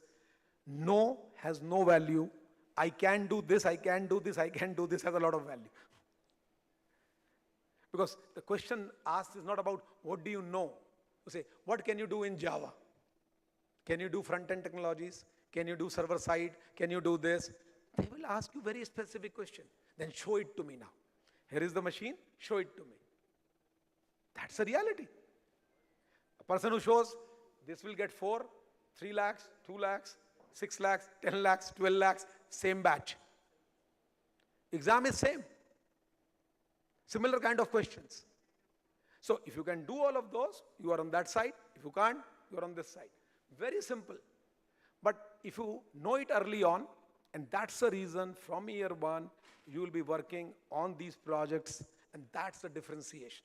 You will have many of you, depending on the course you are, will have a lot of global faculty which is coming and teaching from around top colleges around the world, from Carnegie Mellon, from Warwick, from Northeastern, very, very top colleges. So they'll be coming and teaching not because they teach better, no. We have excellent teachers here, excellent professors here. The differentiation is you need to understand in the different countries, different areas, how people are being assessed, how careers are being created. So they will not talk about, okay, let's do Java programming. That's not their job. The job is, this is the way we do problem solving there. This is the way companies are now expecting students to learn, and that's the way they expect fresh graduates to be. That insights is equally important when you go to Fortune 500 companies, because their methodology to hire people is same globally. It's not different country-wise. Okay? So that is again equally important. Access to that is very unique here. And again, it's the course, it's a part of your curriculum, it is not in some add-on 1-hour lecture here and there. So first, next 3 weeks, meet, greet, great, but there is also hard work. You will be learning, I think most of you will be learning Python, design thinking, and problem solving. That's really easy and also very tough. See, the problem with such things is, it becomes English, because that's the script you write, that's why I use the word, if you understand it. Otherwise, it becomes a foreign language, and you start cramming words if you don't understand it. So that's the problem with programming. Otherwise, it's English. You just write like English. And Python is actually written like English. So understand, from your perspective, it is not just 3 weeks of song and dance. Do all the song and dances in the world, no problem. But focus on that by the time why this is being taught is, everybody in the class is at the same level when we start the actual classes, the actual courses. So we call them bridge courses. Really important, everybody says, oh, I know a bit of Python. Oh, I know a lot of Python. I don't know Python even today, I'll say. You can learn as much as you can. All of this it depends upon what level you want to go. So every time when you will come in the class, you will be learning a lot. It will be a lot of kiddish things you will think. But the idea is not about kiddish. Idea is about how this will be used in specific instances. Why is this required? How, why, what of what is happening? Because without that, you will never solve problems. So over the next, I'll say, few months, I'll be here every week. Okay? But then definitely I'll come here regularly. I'm around. You can come and talk to me if you have any suggestions. But don't come in groups. Don't create a sheep herd mentality. Okay, let's go and have a group. No. If you don't understand, be confident enough to understand, I can't understand this, or I want a clarification. Do that. Don't get because my friend is saying so, I'll also say yes. No. You have to be individual. See, understand. You have to create your own brand in 4 years. Your own brand. Personal brand. Personal brand means you are known by someone. Not by your, people should know your name. And if they know your name, you've done a great job. Then what do? Oh, this person is very good in this thing. And your own brand could be something non-academic also. Doesn't matter. But create your own brand, find your own footing. Let's not copy anyone. And everybody will have something very unique which they can share with others. Got it? So, I welcome you again to Jain, and I welcome you, and I'll say next 4 years will be a very interesting journey. We are doing some very innovative things here. It has run very well in the past. It is not something we are doing it for the first time. We created, like I can tell you, is on today. Over the past 3 years, I have trained about 1,000 boys and girls from tier 3 cities who are now working in Fortune 500 companies in India. And with a success rate of about 80 to 90%.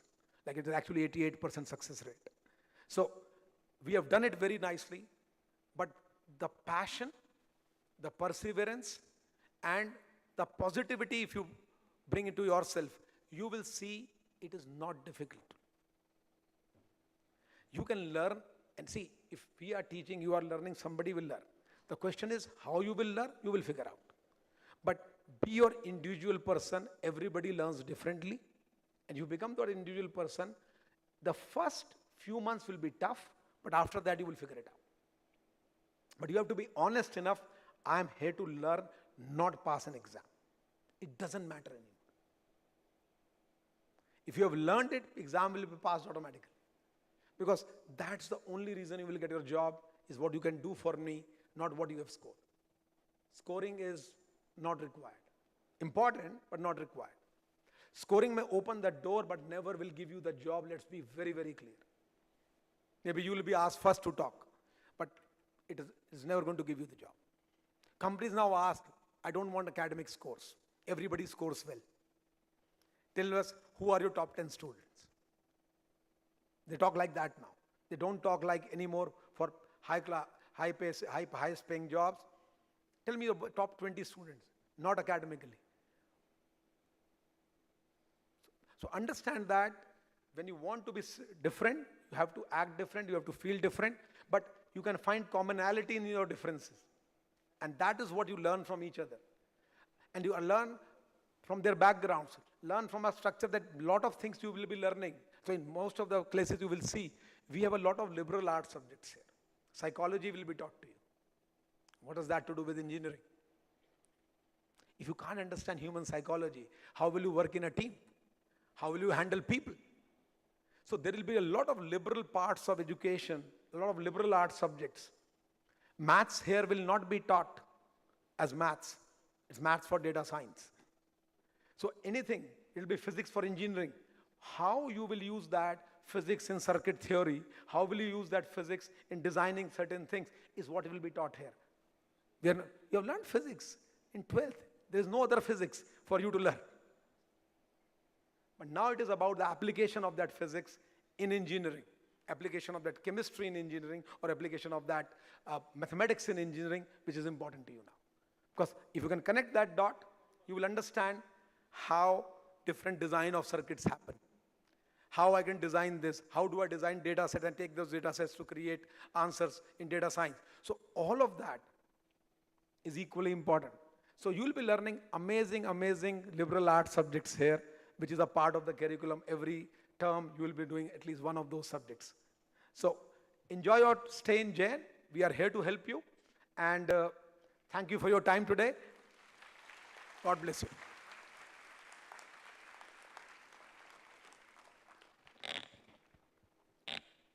Thank you, sir, for your inspiring words. It's my pleasure to now introduce Mr. Ravindra Bhandari, Vice President of Jain Deemed to be University.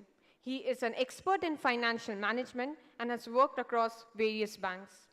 Recently, he has been honored with the Distinguished Alumni Award by the Alumni Association of the University of Agricultural Sciences as a recognition for his exemplary contribution to rural development and CSR initiatives. I request him to address the gathering. Thank you. Clap should be more, you know. Thank you. Most respected and loved Chancellor of our university, Chenraji sir, and all other dignitaries on the dais, off the dais, my faculty colleagues, my dearest students, parents, ladies and gentlemen. Good morning to all of you. Yeah. We are very proud and happy to receive almost more than 1,000 students on this inaugural program.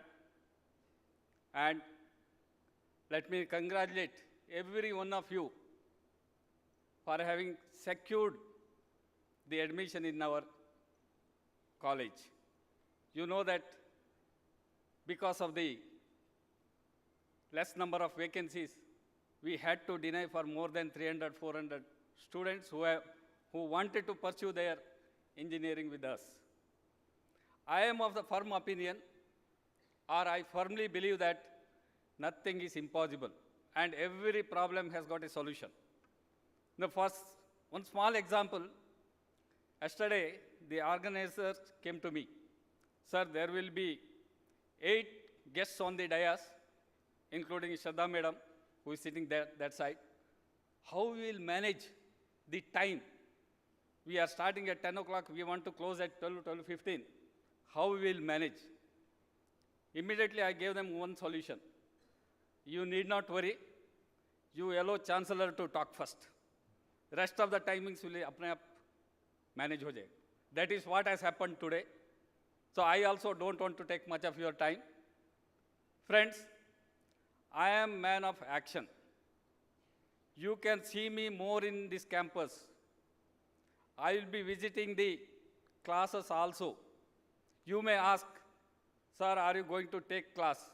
Yes, I am going to take class for those students who are not regular in the class, for those students who are not attentive in the class, and this is what I am going to do. I am a very disciplined person. When I say that I am a disciplined person, I expect every student studying in my college, they should be highly disciplined. So, I will be visiting hostel also to ensure that discipline is there, both in college as well as in the hostel also. Do you agree with me? Do you accept me? Yes. Friends, maybe last 8 or 10 years of your dream of joining or doing your bachelor's in engineering, that too in a reputed college, that dream has come true today. But all that is over? No, this is only beginning. This another 4 years, you have to decide yourselves. Every time the Chancellor was telling, you have to decide yourself what you should be after 4 years.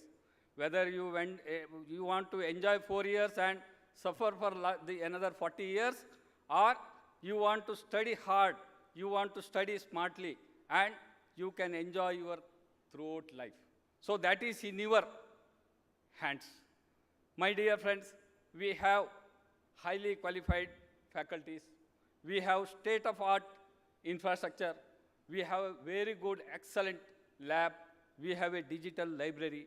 It is for you to decide and to make the best advantages of the available infrastructure, available resources, and what you can do during this last another 4 years. I hope that you will enjoy your stay in these 4 years. Not only that, you will come out with flying colors. Whatever support you require from our end, we are there. We are committed. We are committed. As Vikas Gupta ji was telling, there may be more than 4,000, 5,000 engineering colleges. There may be more than lack of students pursuing the engineering. But we want that all those students, right from first to 1,100 students, we want every one of you to be unique. For that, whatever support you want, we will give you. But the efforts has to be put forth by every one of you. So my dear friends, you are all here with a lot of expectations from your parents, and you know that our university has come up to this level with this highest reputation. It is because of the faculties who are teaching here and because of the students who have learnt here. So my request to you is that you ensure that 3 P's always you should remember. One is, what is that purpose you have come here? What is that path you are going through? And what is the power you had in within you? These three P's, if you remember, you can do wonders. So my best wishes to every one of you. All of you will see me very often in the campus. All the best. God bless you. Thank you. Thank you.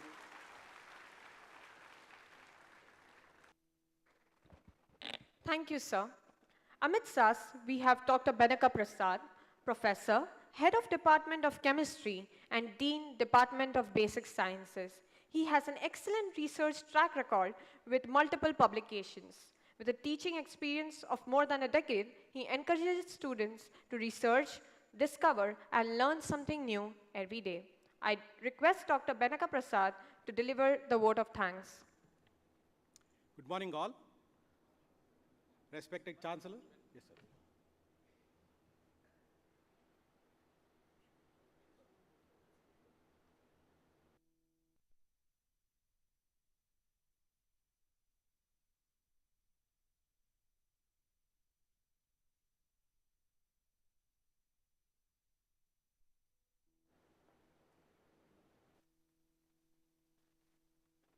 We have with us Dr. Anshuman Gupta, who is the Chief Data Officer at Futurance Technologies and Dean of Academic and Content, Jain deemed to be University.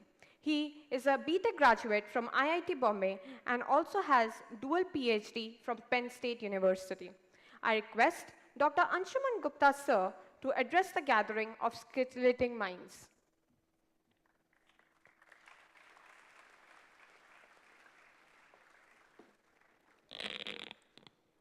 So yeah, thank you, Chancellor Sirji, Vikas Gupta ji for having me here and giving me this opportunity. So first of all, yeah, very warm welcome to all of you, and very heartiest congratulations for being here. Heartiest congratulations for your parents who have given you this opportunity to be at this esteemed university. I don't think after so much great thoughts from some of our senior leaders, there's much more that I can add here. But what I'd just like to tell you is that your success is our success, right? When you do well, be it in classes or in projects, or when you go out into industry or take up an entrepreneurial venture, your success is why we are here.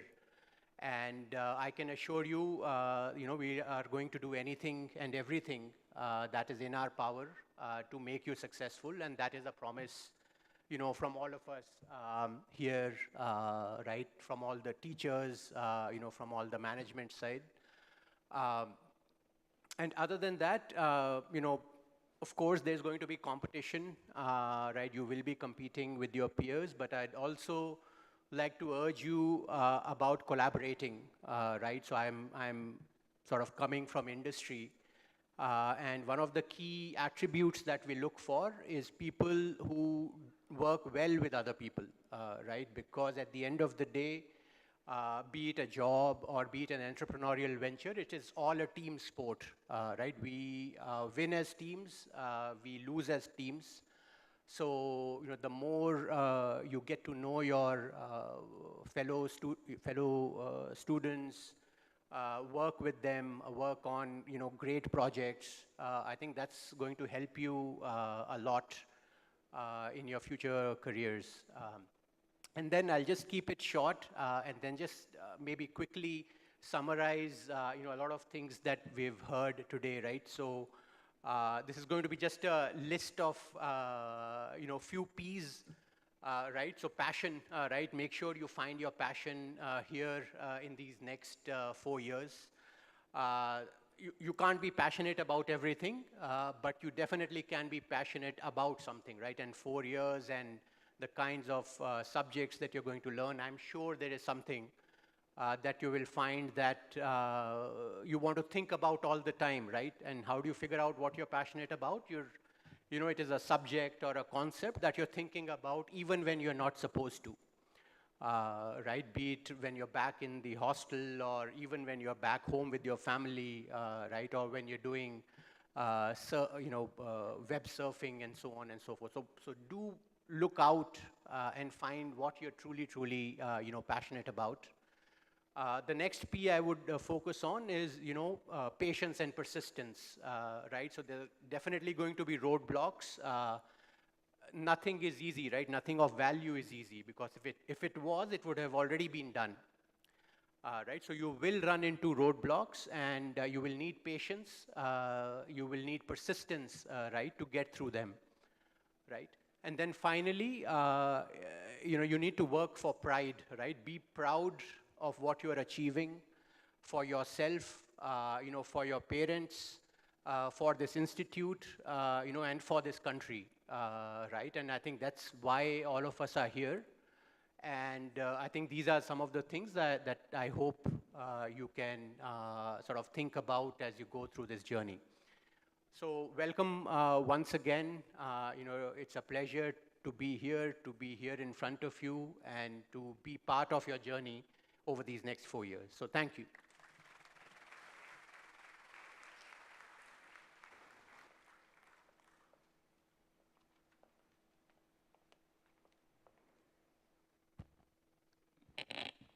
Thank you, sir. I request Dr. Benaka Prasad to deliver the vote of thanks.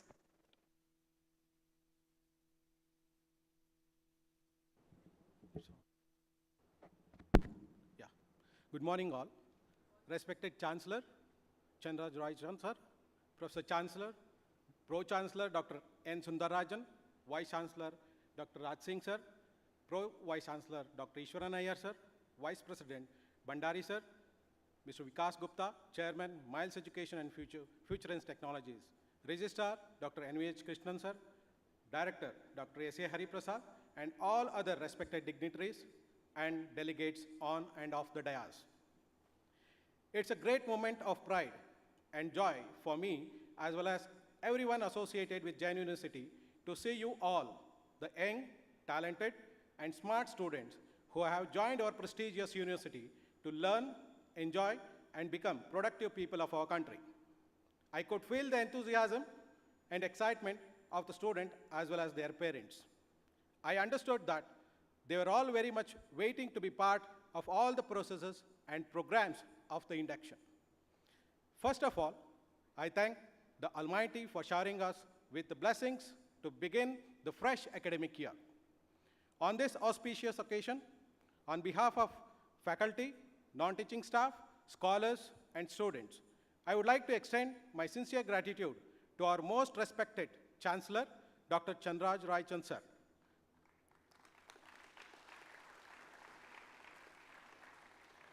For his gracious presence, wholehearted support, and encouragement to plan and conduct this wonderful event. This has been such a grand event because of the vision that he has shared with us to make our university best platform for our students to know the world. I once again thank, sir, for your present and the message you have given to our students, sir.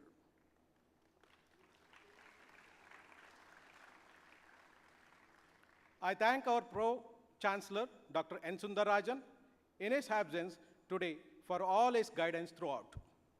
I would like to thank Dr. Raj Singh, our Vice-Chancellor, who is the backbone and strength for us to make innovative practices in teaching as well as other activities in the universities. His knowledge, experience, and sincerity towards the work that he does have always inspired us to think forward positively. I thank you, sir, for being with us today. I also thank Mr. Ravindra Bandari, sir, Vice President, Jain University, for his efforts. He has put in day and night to make this event successful. His timely guidance has helped to make this event really fruitful and engaging. It's great and honor to have you with us today, sir. I thank Mr. Vikas Gupta, Chairman, Miles Education and Future Technologies, for all his cooperation and support that they have provided to Jain University. Thank you, sir, for being with us today. I also thank our Registrar, Dr. N.V.H. Krishnan, in his absence, Professor Sridhar Murthy, sir, Director, Academics and Planning, Mr. Santosh, sir, Joint Registrar, Jain Deemed University, Mr. Pashunath, sir, Director, Projects and Facilities, and his whole team for the success of this event. My sincere thanks to Dr. Hari Prasad, Director, Faculty of Engineering and Technology, for his dedication, sincerity, and positive vibe have to be really appreciated. Thank you very much, sir. The gracious presence of Dr. Geeta ji, Dean, Faculty and Delivery, and Anshuman Gupta sir, Chief Data Officer, Future and Technology, also makes this occasion a great. Thank you for being with us today. I thank Dr. Shraddha Kanwar for being with us today. Thank you, ma'am. I am so honored to thank my heads, program coordinators, fellow colleagues, faculty, and non-teaching staff of Jain University for their wholehearted support and cooperation that they have always extended sincerely. Last but not the least, to the parents and students in front of me, who are the most important part of us from today onwards. My heartfelt thanks to all who are gathered here for your very presence, patience, and cooperation. Your valuable presence and participations are highly esteemed by the university. You are now a part of Jain family, and we request your support and encouragement for all our academic, research, and other activities. We request to maintain your positive vibe for the coming days and also throughout your life at the university and beyond. Last but not the least, I would like to thank our Master of Ceremony, Mr. Samarth and team for all the things, whatever they have organized for this day. Thank you, one and all. Thank you.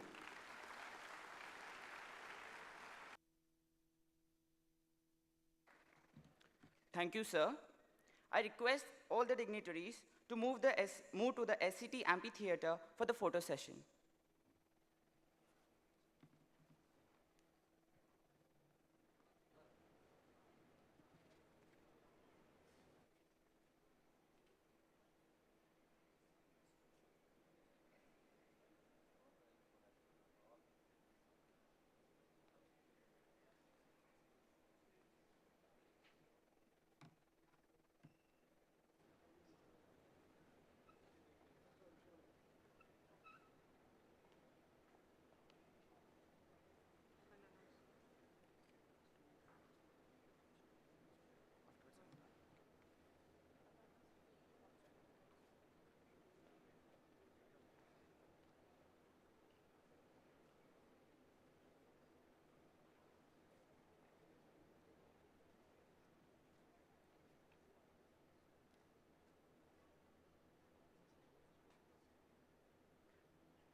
All the students are requested to be seated here. We are going to have a couple of announcements after this.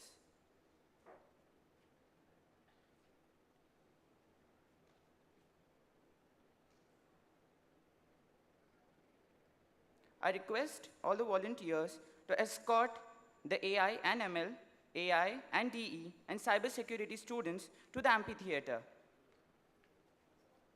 I repeat, I request all the volunteers to escort AI and ML, AI and DE, and cybersecurity students to the amphitheater.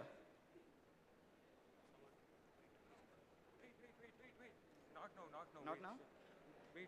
Please be seated, please be seated. After some time. Please be seated, we'll let you know once you have to move.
I request the volunteers to escort cybersecurity students to the amphitheater.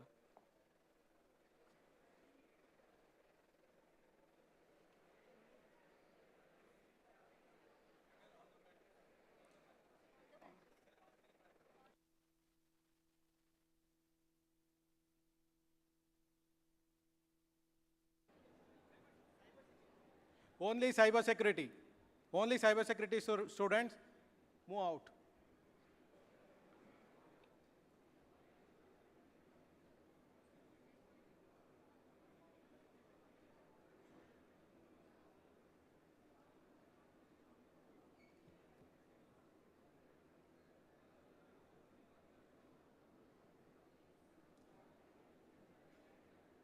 Yes.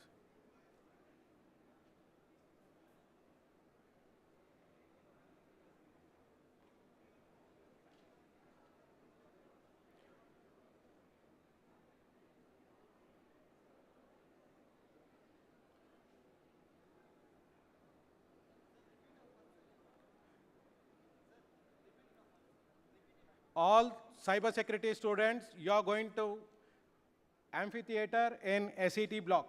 SET block, amphitheater. Volunteers will be accompanying you. All cyber security. Move fast.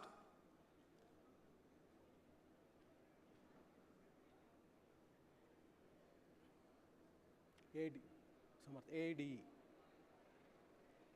I request AI and DE students to move to the amphitheater. Artificial intelligence and data engineering. AI, DE students, get up and move towards your right. And I also request the volunteers to escort them.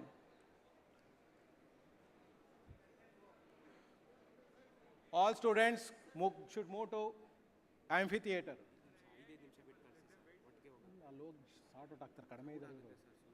ಬೇರೆ ಬೇರೆ ಆಗುತ್ತಾರೋ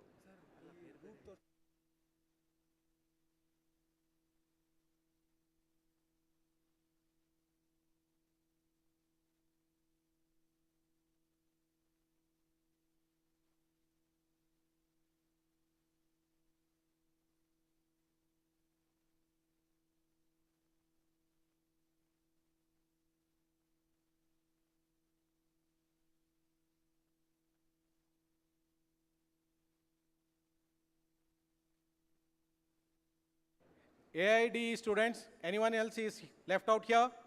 AIDE.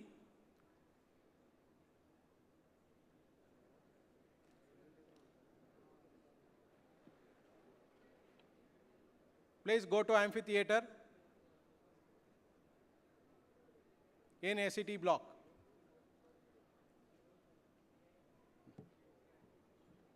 Next, I request AI and ML students to move to the amphitheater. AIML. All AIML should move to amphitheater. Students of other departments are requested to remain seated. There is one more important announcement for all students. All students, after your photo sessions and after your presentations, all of you will be having your lunch in Coliseum. In Coliseum, along with some parents who are come today, along with the faculty members. Don't go to the cafe. Okay, don't go to the cafe where you are having regular lunch. Hope it is clear for all of you.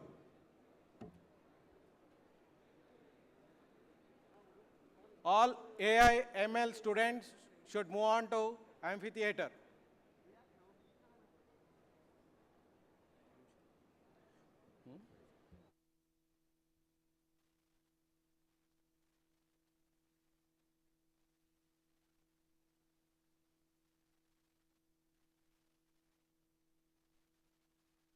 So that we have to give some.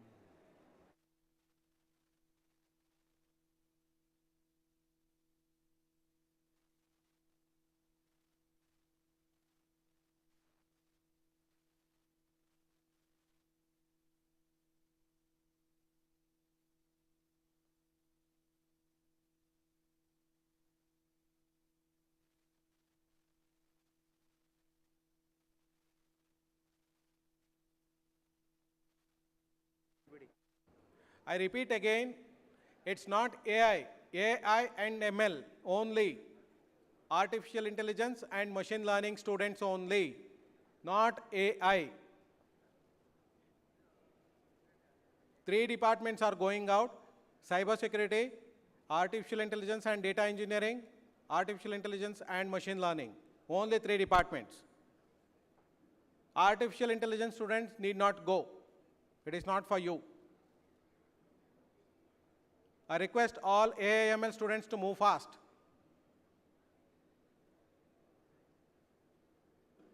All of you should go to amphitheater, SET block.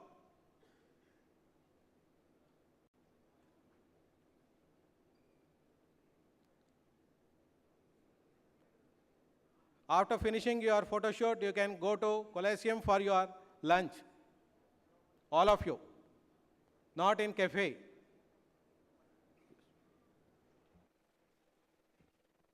We are having a 5 minutes break. So if anybody requires to go to for a water break, can go and come back. And I request all other students to occupy the seats in the front region so that we have a proper view from the stage.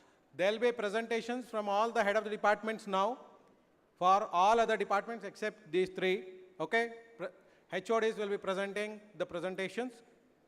If anyone wants to go for restroom or have some water, it is there outside. You can have it and come back. 5 minutes time will be there.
All volunteers, kindly go out and send them as soon as possible inside.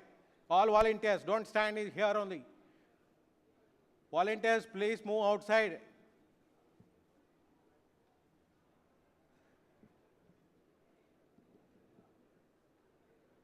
It would be a very short presentations, maybe 5 to 8 minutes presentations each.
I request all volunteers to send them inside as soon as they are done with that. Please send them inside fast. Volunteers.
I request the students to return back to the seats.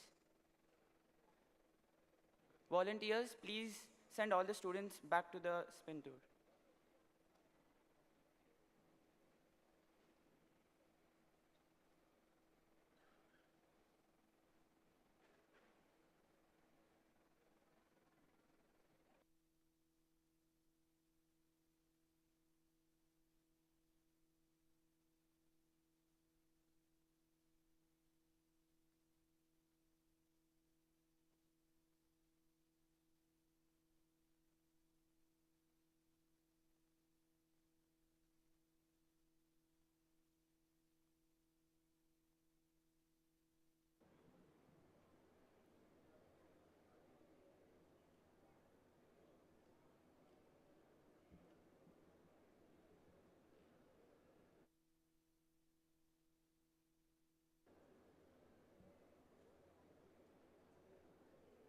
Volunteers, kindly send all the students fast. We have to wind up. Otherwise, it will take more than 1 hour. 5 minutes more than an hour.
Please occupy all the empty seats in the front region. Students are requested to come forward and occupy all the empty seats in the front region.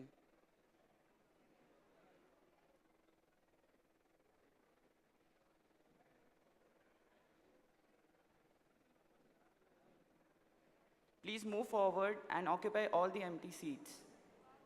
Volunteers, help them to come forward. Fast.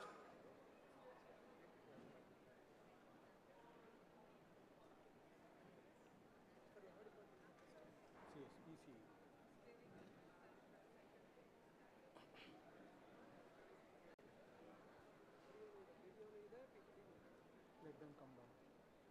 Those who are sitting on top.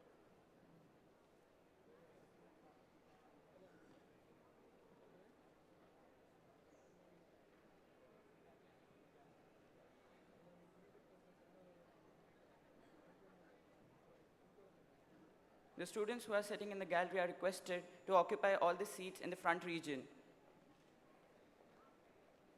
The students who are sitting in the gallery, please occupy all the seats in the front region. Volunteers, kindly go to gallery and vacate the gallery and ask the students to come to ground floor. All students, I repeat, in the gallery can come down. Please fill in the seats. Do not leave any empty seats.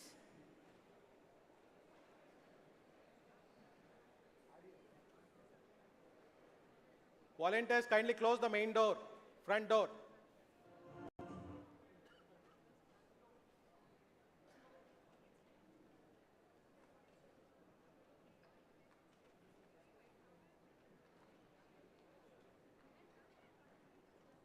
Okay, sir.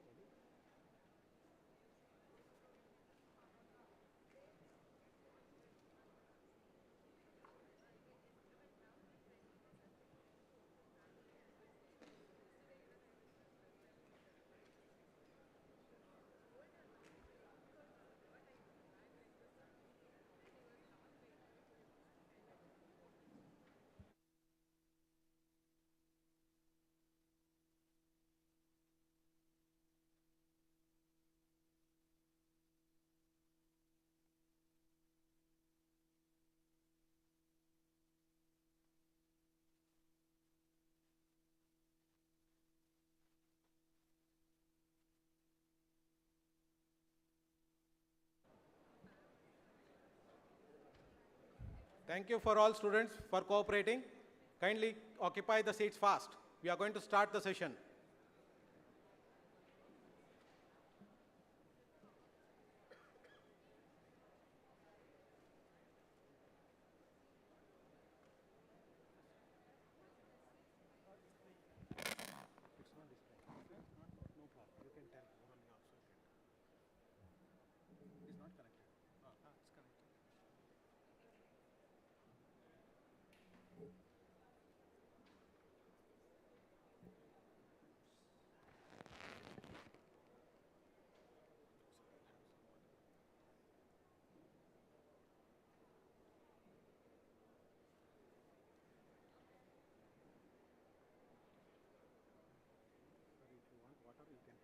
Okay, sir. Right, sir. Right, sir. Right, sir.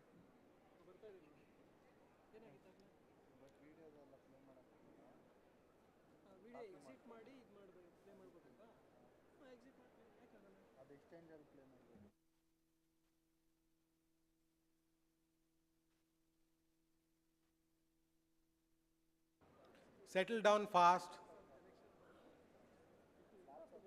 Volunteers, kindly help them to settle fast. Don't stand, please.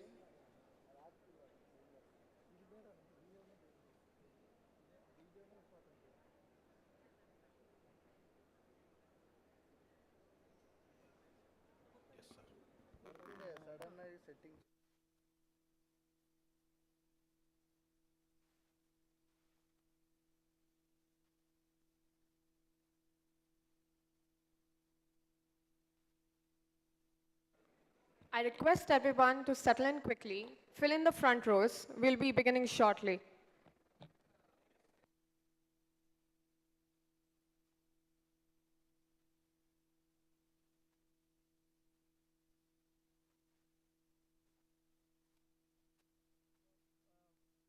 Good morning. All of you, please get seated. Some people are still wandering. I request all the students to find some place and be occupied for some another half an hour.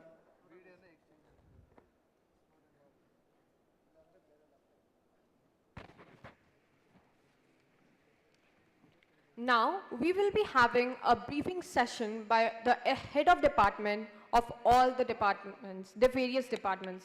I would like to invite Professor Antonio Davis, Head of Department, Aerospace and Aeronautical.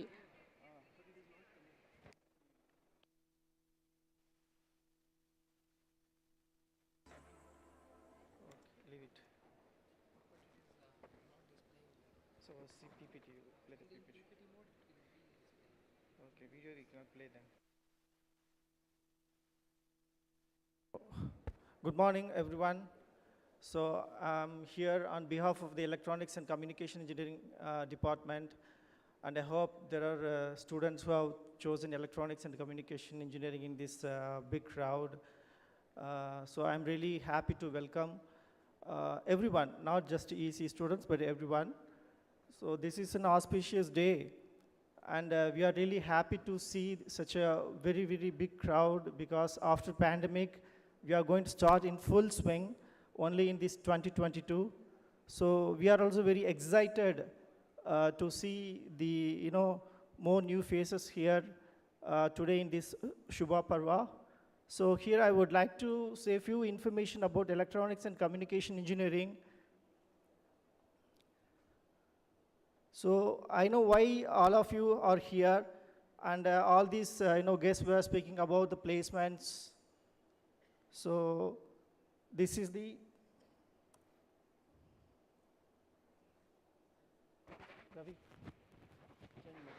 So here, now actually, if you see, even now, the current students, sixth semester students, now they are going to seventh semester in the electronics and the communication engineering program. And within the break, the semester break itself, from ECE, about 10 students have got placed in the company. We have not even started the class for seventh semester students.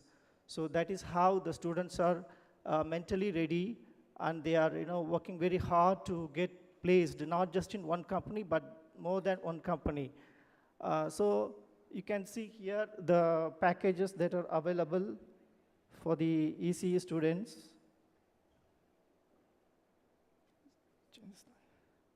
So these are some of the eminent alumni that you can see, that some of our students have got 26 lakhs package, not only in the software companies, but also in the core company. And recently, one core company, Synopsys, has picked our student for 18.5 lakhs. And from AMD, I think all of you know the company AMD, which is manufacturing your microprocessor chips. AMD Ethelon process, you might have heard. If you open your laptop or personal computer, you might have seen the microprocessor chip. That company has offered 12 lakhs package for the ECE student. So because most of the time students are thinking that only software jobs are available, core jobs are not coming. But we are able to place our students in the core companies also. It is up to the students to choose whether to go for core company placements or for the software company placements. So I'm leaving it to the students to choose between the two or both, no problem. So these are some of the recruiters for the electronics and communication engineering department. You can see right from Dell, Cisco, which are core companies, and some of the IT companies also. You can see Infosys, Cognizant, HCL. All these companies are offering placements to ECE students also. So you have the opportunities of both core company placement as well as the software company placements. So you can see the placement percentage. See, in the 2021, the passed out student, we got 94% placements. You can ask why the remaining 6% not got placed, because they opted for higher studies. So we did not force them to go for placements. So before the placement process begins, we take the option from the students whether they would like to go for placements or they would like to go for higher studies. So those 6% students opted for higher studies. The remaining, the entire crowd got placed. So this is the vision of our electronics and communication engineering, to offer quality technical education, and to endeavor evolving social needs, and to train the students for growing global challenges. So this is the department at a glance. You can see here we have about 25 energetic faculty members, and the faculty-student ratio is 10:1, which means that for each 10 students, there is a faculty mentor. So for anything, that you can contact them personally. So we will have a one-to-one interaction with them, and we will be able to solve all their academic problems and other problems also. So 2 industry tracks we have in electronics and communication engineering. You can see one track is called BTech Easy in Embedded System Technologies and Industrial IoT. Another industry track is the cellular technology. And we have students in both these tracks, and we also offer minors in robotics and automation. So for this, you have to score additional 20 credits. And if you are ready to score this additional 20 credits, you will also be given a minor degree along with your regular BTech degree. So this is how we support our students. So in order to achieve such a high placement record, we are giving a strong academic support to the Texas Instruments. They are partners with us in curriculum development, syllabus, and giving training to the students, giving certification courses to the students. So we have tied up with them, and many students have been benefited because of this, and they also offer internships for the students. So it is up to the students to look for such opportunities, so that while completing the interview, you'll be ready to get absorbed into the company straight away. Similarly, we have got ISRO. I don't know how many are, if you are aware of ISRO, Indian Space Research Organization. You are aware of it? What are they doing? ISRO? They are launching satellites for India. Am I right? They are launching satellites for India. Not only for India, now they have started launching for other countries also. So we have tied up with ISRO. They have supported us with 1 crore rupees funding, and our faculty members are doing research projects. And if our electronics and communication engineering students, UG students, who are really interested to take part of these projects, and we will conduct one test or some kind of an interview. If they are good at that, we will give that opportunity for the students, UG students also, to be part of the research projects. And you will get the experience of interacting with the leading scientists from the ISRO. So that is another biggest advantage you will have in the EC department. Also, you will have SVIASA University. I don't know how many of you are aware of that SVIASA University, which is working on meditation and yoga. And nowadays, mobile phone is killing our time. Mobile phone is killing all our time, and people are addicted to mobile phones, and they do research on how to get out of this mobile phone addiction. And they do a lot of research in that. And we also have partnered with them to study how this yoga and meditation help people to come out of this mobile addiction. Understand? So this is another research support we give to our students. And students can also be the members of ITE, Indian Telecommunication Engineering Society, and you can start a lot of activities in the department. You can participate. You can also encourage other department students to participate in the events, so you can be a leader. So this leadership training you will getting from the this extension services. So this is what I wanted to share with you, and I want to give time to the other HODs also. With this small introduction, I'll just want to close it. And I'm looking forward to see you in the department. Thank you for the opportunity. Thank you very much.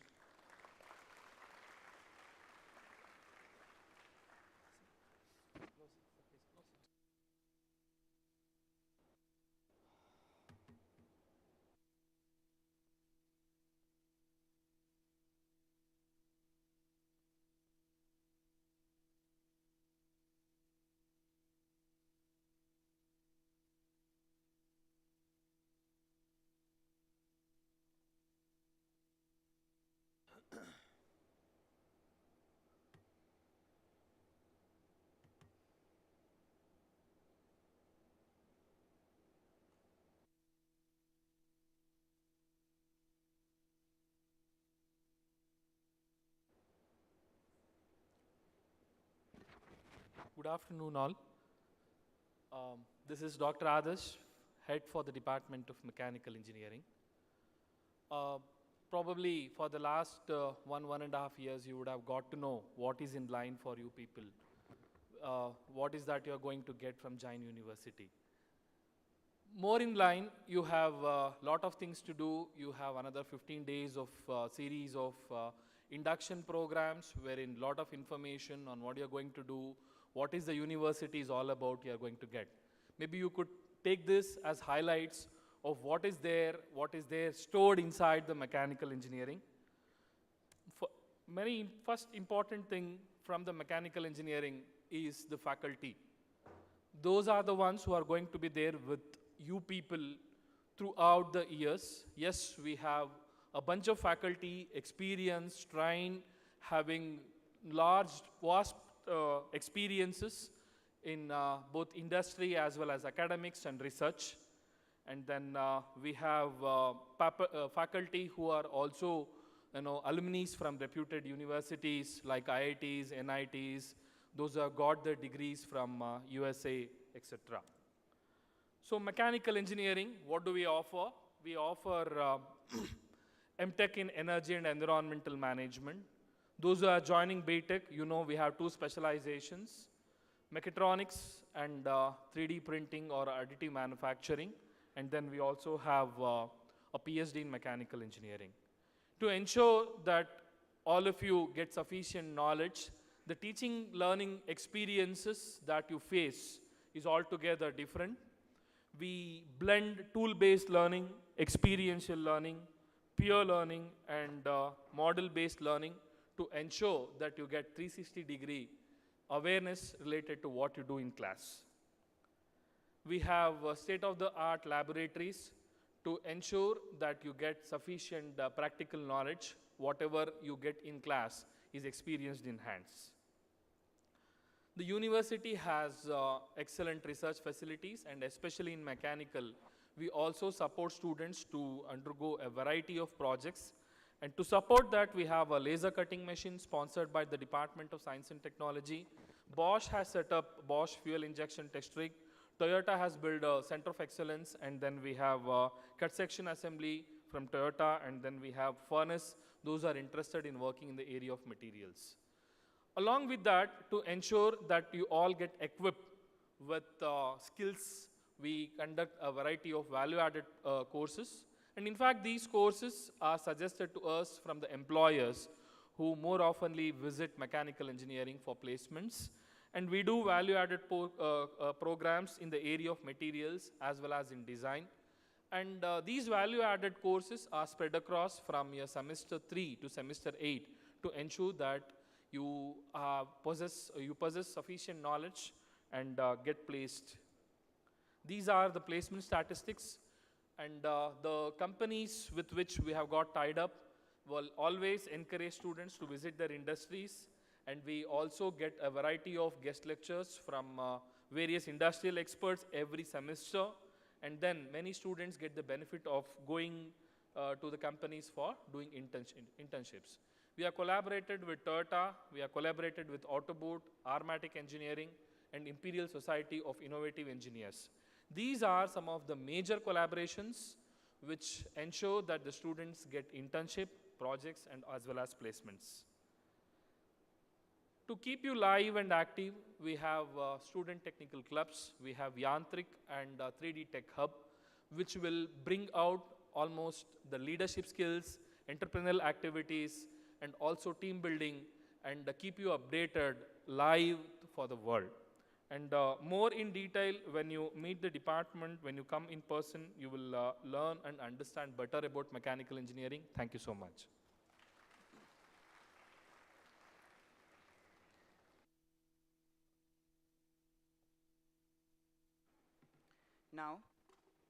Now we have Professor Antonio Davis, Head of Department, Aerospace and Aeronautical. He is here to address the gathering. A warm good afternoon to all of you. This is Professor Antonio Davis, Head of Aerospace Engineering Department. Aerospace Engineering Department was started in the year 2009, wherein we started the degree of BTech in Aerospace Engineering. Soon after, we have started the MTech programs in some specializations such as aerodynamics and structures. Soon we extended these MTech programs in two other branches, specializations such as avionics and propulsion. And at the same time, we also started the PhD program in the Department of Aerospace Engineering. You will learn currently, we have two BTech programs. One is in BTech in Aerospace Engineering and BTech in Aeronautical Engineering. Our program, BTech Aerospace Engineering, is accredited by NBA for 3 years. And our program is we call in the modern language this outcome-based education, wherein you are given choices at appropriate stages during your curriculum. We measure your attainment and then we make continuous improvement in our teaching. If I have to mention the vision of our department is to provide quality education in the field of aerospace engineering, use best teaching methods for students to learn well and at a fast rate, and engage ourselves in research and technological innovation in the areas of national importance and also that of the global importance. We have several courses. Some of them are core courses. In the first year, you have the courses together with other branches. In second year and third year, you have several core courses. In third year, you have department electives, as well as when you come to final year, you have both department elective as well as the open electives, where you take the subjects from other departments. Apart from this, the department offers to the students, if you are willing to add more subjects, we have an option. If you can add 15 to 18 credits, we offer a honors program in BTech in aerospace engineering for the department students. And for students of other department who are interested in aerospace engineering, we have a minor wherein you have to earn another about 15 to 18 credits by studying another 5 to 6 subjects. And this aerospace engineering is an interdisciplinary field of engineering, wherein you need the knowledge of not the basic aerospace or aeronautical sciences, but also you need a good amount of knowledge from electronics, computer science, and hence our curriculum is structured where our students are taught, or you have opportunities to take subjects from IT-related subjects such as Python programming, and also subjects related to other areas of engineering. In the department, as you grow along in the department, we have we have what we call known as the value-added programs, such as aero modeling, apart from your curriculum, wherein you are given certificates. Some of the strength of the department is our teachers who have a long industry experience and also who have high qualifications. Many of our teachers are from the premier national organizations such as DRDO, HAL, NAL, with a large experience and also with high qualifications. We also have professors retired from IISc, IIT, also as teachers in the department. You have an opportunity to learn the subjects through these teachers. When you come to third year, we make it compulsory a flight lab course at IIT Kanpur. All students will go to IIT Kanpur, stay in the IIT campus for about 6 to 9 days, and you are practically exposed to a very important aspect of this aircraft flights and some aspects of aircraft performance and aircraft design. We recently have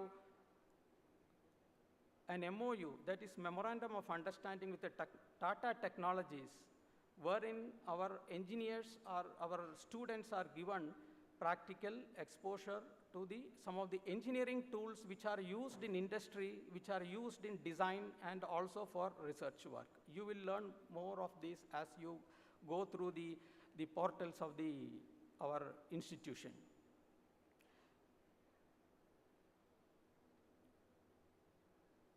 Apart from this, we have a robust placement cell wherein our students undergo the training. Your placement training starts right from 5th semester, and wherein the interpersonal skills and other related skills which are required we call the soft skills. Apart from the engineering tool skills, you get trained in that, and we have a very robust placement cell where a good number of our students are placed either in the core subjects, in the core field, or in the software industry. Hence, it is observed that, or it is seen that there are a lot of IT related jobs in aerospace domain, wherein the engineers with aerospace knowledge are required to do certain aspects in the IT field. So we have that aspect as well included in our curriculum. And as I mentioned, we have this opportunity of higher studies within our institute itself, and in fact you enter as a fresher, and you can even over a period of few years you will get your PhD. We have invited talks by several prominent persons within the country in the various aerospace field. We have them, and also we encourage, or we do conduct industrial visits. So some of these unique aspects of our activities, it has made our department a premier department within the country, where a high quality of education is imparted in the field of aerospace. We also have the newly initiated activities, such as what we call it as a project-centric learning, which you will learn more about it in the coming months, wherein you have projects when you come to final year, when you do more of the domain-related work, but right from first year, we have opportunities for you to do an interdepartmental activities through an activity known as project-centric learning, where you collaborate with students of other department. The outcome of that could be either a paper publication or a patent. You will soon understand what are the implications of a patent, or some of those students who have inclination and interest towards entrepreneurship are encouraged to do an entrepreneurial activity right from first year, so that by the time you come to 8th semester, you can do a very good job, and you may be even be an entrepreneur as you graduate. So with these few aspects and highlights of the department, I would like to hand over to the next speaker, next head of the department. Yeah, thank you.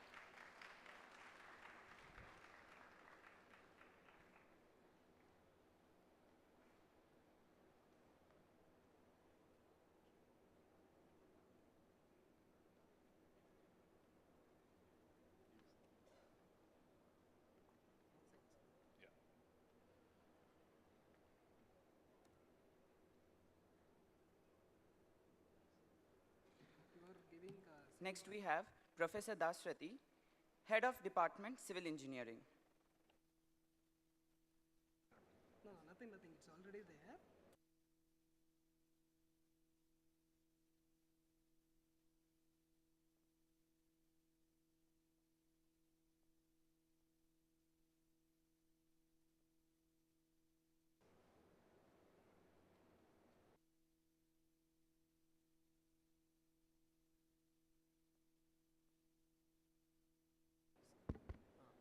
Let me share with you, see, civil engineering, you know how much shelter provided during COVID times. Everyone knows that actually. As you know pretty well, it is a parent department with respect to everyone. So everyone should like civil engineering, and every department should see that you are involving with you with respect to doing an understanding project, or with respect to a meaningful measure by using the potential with respect to civil engineering. Like you know, you can do multidisciplinary, but think of a transdisciplinary. See artificial intelligence students, that learning with respect to civil engineering and incorporating AI in civil engineering. You see how best a AA student as well as a civil engineering student is benefited out of it. So let me come back with respect to department actually. See, we, civil engineering department has a good vision with respect to saying that a lot of challenges with respect to civil engineering, and you see this COVID has made civil engineering that even a civil engineer can do a work from home. And we are in blend with that actually.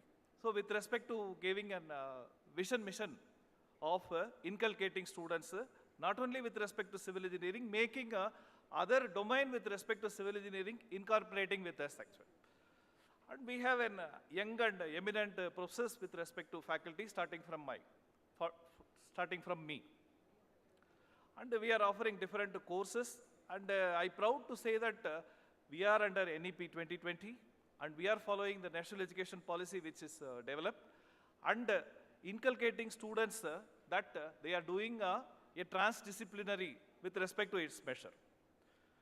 And as I was telling you with respect to our program culture, with respect to making that NEP 2020, as you can see that even though our core paper we have with respect to civil engineering, and we are blended with other courses always which is related to other domain of civil engineering, so that they can be more benefited, and we are more insisting on doing project-centric learning, where we are giving more emphasis on doing transdisciplinary and interdisciplinary projects. We encourage that. Obviously, see, it is not that it has to be supported. See, we are well supported by providing you a good value-added courses by different domain with respect to civil engineering, so that it can be beneficial to the students. And our curriculum, as you know, it has been defined with respect to well-defined and prominent persons, like followed by prominent persons who are there in order to make our curriculum NEP 2020 and transdisciplinary with respect to its measure. And our teaching learning process, I'll tell you, it is with respect to, not only with respect to chalk and talk, it is like peer learning, model-based learning, in-situ learning, and experiential learning. And we do other teaching learning measures by conducting webinars and virtual labs. As you know, it will be more beneficial for the students. And we have conducted more workshops in order to inculcate students to make them paramount with respect to requirement, because there are some requirement, academic requirement. As everyone say that even on the dais when they're saying that you get a pass mark. Yes, obviously to get a pass mark, you require some minimum requirement. Let us enjoy the minimum requirement like this actually. There are some minimum requirement. You please get through that. But what, where, when, how you are going to. So this will be with respect to that. We always help with respect to placement, because our institution plays with respect to 100% placement assurance, where you can see that, see, our students are more placed. Not only that, where you can see that, why sir, why not more number of students are not placed, and why more students are opting for less, because they are opting for entrepreneurship. See, civil engineer, being a civil engineer, they are more prone for doing an entrepreneurship and higher education. So, see, that's why even though the number of placement students, it is higher only. The placement in terms of numbers, it is higher, whereas their placement with respect to, see, they want to become an entrepreneur. That is what we thrust with respect to students in line with respect to our university. And we have different placement persons who are placing our students. Now coming back to thrust areas, see, obviously, you know, so any department should have a thrust areas where we are specified with respect to that actually. And we have an excellent research facility, my dear students, of not only civil engineering department, other domain with respect to a department. See that you are doing a transdisciplinary project with respect to us doing an interdisciplinary and transdisciplinary project, and we have an excellent facility doing a research in form of project and continuing in making you an entrepreneur. That is what our intention actually, and we have a good output with respect to research, and we have an MOA collaboration. I'm proud to say that we have a collaboration with UVCE. As you know, this is one of the oldest institution actually, out of 5 institutions which is there in oldest institution, and we have an MOU in order to inculcate the students for going in further. Apart from that, we have a lot of associations with other companies so that we can do a lot of projects and placements actually.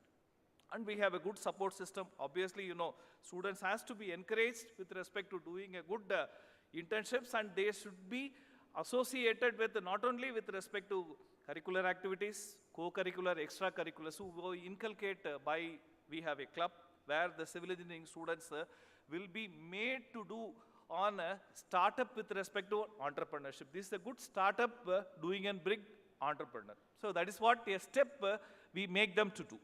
And we have a good amount of achievements, and we do a lot of extension activities, and we have I'm proud to say that our alumni are best with respect to civil engineering. And we have a distinct future, as I told you, UVCE and IGBC. So these are all some of the distinct feature we have in civil engineering department, and always in order to achieve this, we go for best practices, providing lot of option to the students. So my dear students, not with respect to civil engineering, see, any domain of engineering is welcome to integrate and intersect with respect to department, doing a good meaningful measure. And we have a good infrastructure in order to meet all these facilities. And we used to conduct, as I told you, in order to make the students beneficial, we always conduct always an events which will be best with respect to your students, where he will be benefited. With this introduction, thank you, my dear students. Enjoy. God bless you.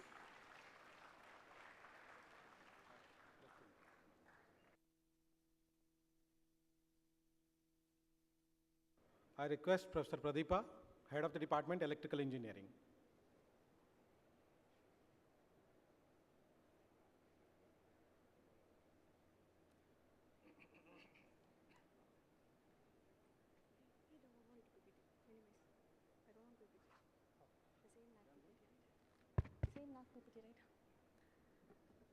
Thank you, Dr. Benaka, for the opportunity. This is Dr. Pradeepa, Head of Electrical Engineering Department. Before I start about the department, I have one question for you all. Can I ask that? Yes? You're all busy with your mobile phones. Can I have your attention? I have a very simple question, but I feel that question is very important. Can I ask that? How are you? Fine? Not. Are you excited? Little? No, not at all. So you have been used to. Why did I ask this question? Because from the morning it is very monotonous to listen to somebody's presentation. Somebody is coming and advising you. Somebody is telling you the 4 years career plan. Somebody tells you in this 4 years you have to work very hard so that next 40 years you can lead a very happy life. But what is life about? Is it about success or it is about happiness? Too philosophical, right? So electrical engineering is not about philosophy. Let me get into that electrical engineering part a little later. Let us have 2 minutes of session, a brainstorming session, what is success about or what is happiness about. They are not having any relation, you know that? One have to be happy, it doesn't mean that he has to be successful. But obviously, all successful people will be happy. Do you agree? You would have witnessed, no? The successful people whom we are really appreciating and getting inspired, they are successful and they are happy. So a small mantra I'll tell you. To be successful, there are so many ways. There are so many steps. But to happy, there is only one simple rule. What is it? Very simple rule, which is very difficult to follow. Living in the present. Living in the present is a simple mantra to be happy. You're all, including me, lagging in that. That is why sitting here, looking at your mobile phones, checking your last messages or what you're going to do for the next week, all these plans will make you little bit of unhappy. So leave it all. So hope I get all your attention now. So let us discuss what is about electrical engineering. So how human blood is very important to get transported, to make you active. Similarly, today's technology, it can be 5G, it can be automation, it can be robotics, it can be 3D printing, and whatever technologies you have in your hands today or that is going to come here afterwards. So definitely, it requires electrical engineering, that is power. Do you all agree? Can you imagine a day, just 24 hours without power? You will all die, right, including me? Because I cannot lead a life without mobile phone. I have used to it. 5 fingers plus 6th finger is my mobile phone. I have been used to it. So now, for all this you require power. So now you may be of any discipline. I'm not going to highlight about the infrastructure, about the curriculum, because you all have admitted to our college believing that our curriculum is the best, our infrastructure is the best, and thank you for taking that good decision and wise decision. Definitely you have taken a very good decision being in our institution. So here afterwards, you are one among the Jain family, and here you are going to start. Today is the first day of your success story. Your success story after 4 years or 40 years, whatever might be, it starts from day one, right? That day one is today, mark that today. So here, electrical engineering is all about reading how power is generated, how power is transmitted, and how power is distributed. But now, the latest problem or challenge we are looking for engineers is to come up with solutions, especially in energy management. Because you have studied in history, geography, which you hate, about the World War. World War I, II, III, so on and so. The next World War will come only for energy crisis. There is going to be a huge crisis for energy, and the global warming is happening because of all the nonsense what we have used for. So now, the department is having a vision and mission of sustainable energy development, and I have 40 slides, which I'm not going to open at all, because it is already 1 o'clock. So let me make it very short. Everybody is telling you about the transdisciplinary, interdisciplinary. So many are eagerly waiting to do it, and many have a question mark. You have so much of passion, but you don't know how to express. You have so much of thoughts in your mind. You have so much of doubts.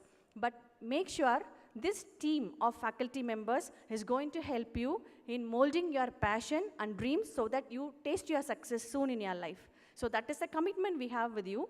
And one more thing, the Department of EEE is having very eminent professors who are young, energetic, and student-friendly.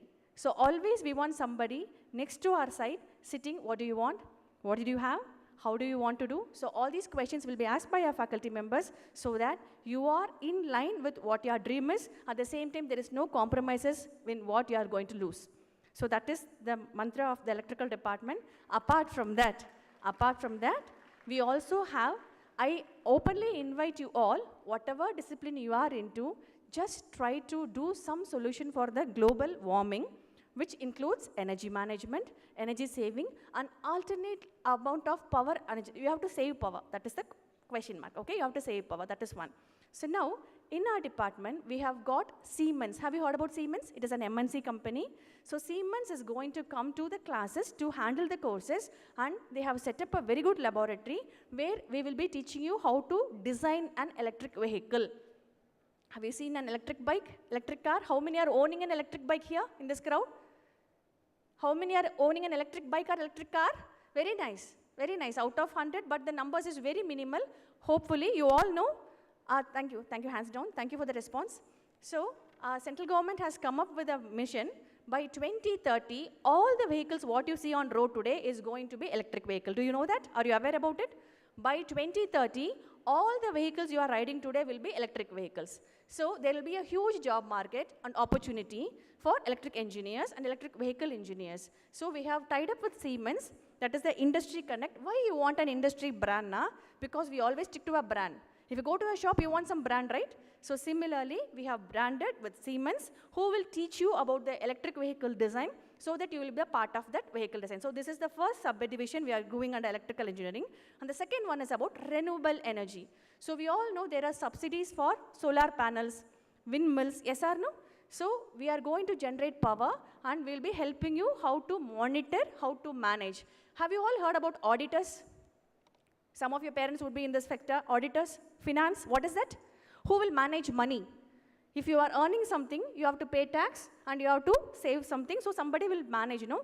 Similarly, future, the companies should have energy auditors. Note down this is energy auditors are going to be the highly paid jobs after 20 years or after 10 years, which means that you should have the knowledge of how to generate energy and how to distribute and manage the energy.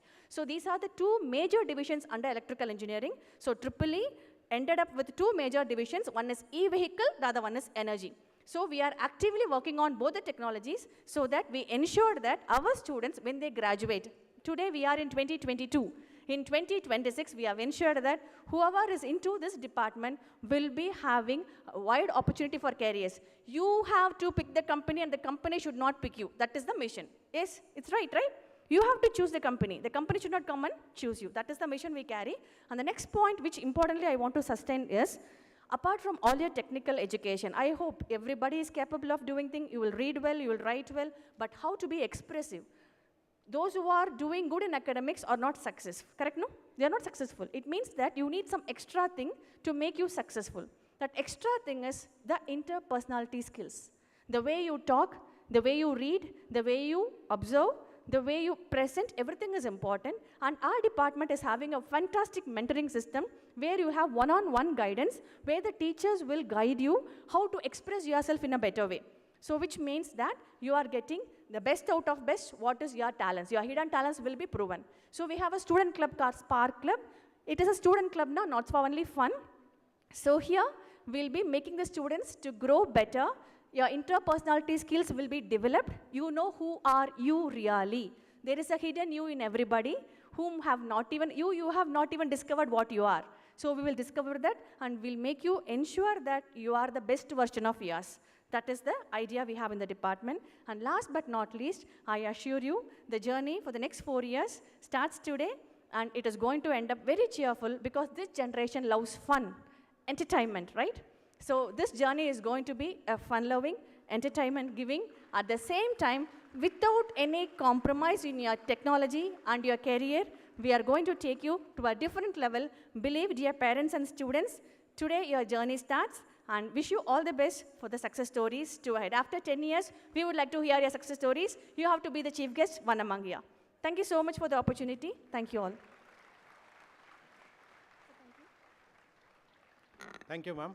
I now request Professor Rajesh, Department of Computer Science and Engineering, to present his presentation. It will be not more than 10 minutes, guys. Only one more presentation left. Not more than 10 minutes. I know you are hungry. Sir, 3 to 5 minutes max. Yes, it is already there.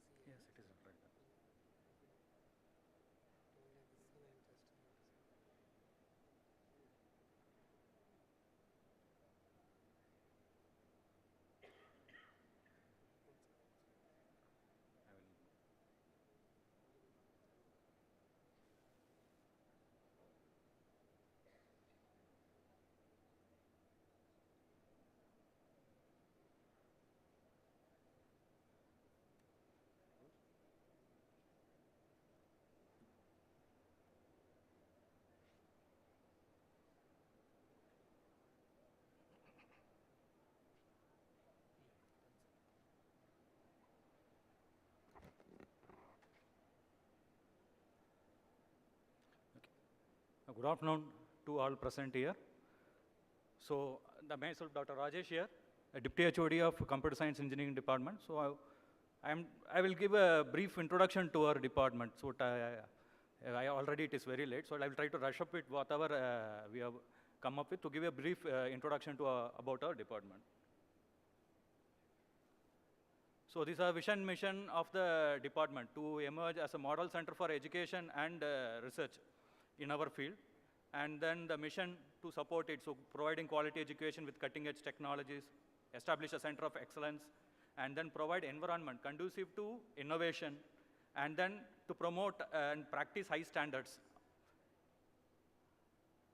So this is the journey of the department here. So it was established in 2005 as part of Sri Bhagwan Mahavir Jain College of Engineering, and then in 2009, the MTech program, PG program for CSE was introduced, and 2010, the PhD program was introduced, and in 13, the intake was increased to 120, and in 2016, we had 2 courses, Cloud Technology and Mobile Application, Cloud Technology and Information Security introduced, and then in 2017, we have 2 more programs, data science, and Internet of Things introduced. And we were accredited, the university was accredited by NAC with an A grade.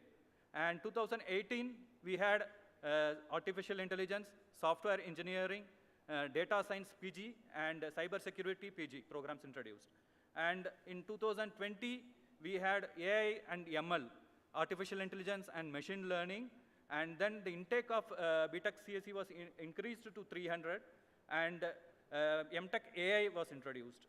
And in 2021, again the intake has been increased to 420, and the university was accredited with A++ grade.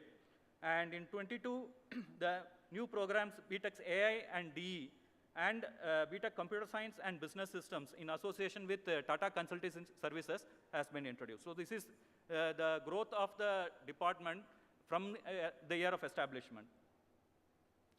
So our department has been supported and mentored by leading academicians, Dr. Hariprasad sir, Director FET, and Dr. Geeta, Professor and Dean, Faculty and Delivery. So due to the huge size of the department administratively, it has been divided into two parts. So each part is being run by the Deputy HOD and ably supported by the program heads of the various programs running under the department. So these are the list of programs which I just read. There are around 11 programs running under the Department of Computer Science and Engineering.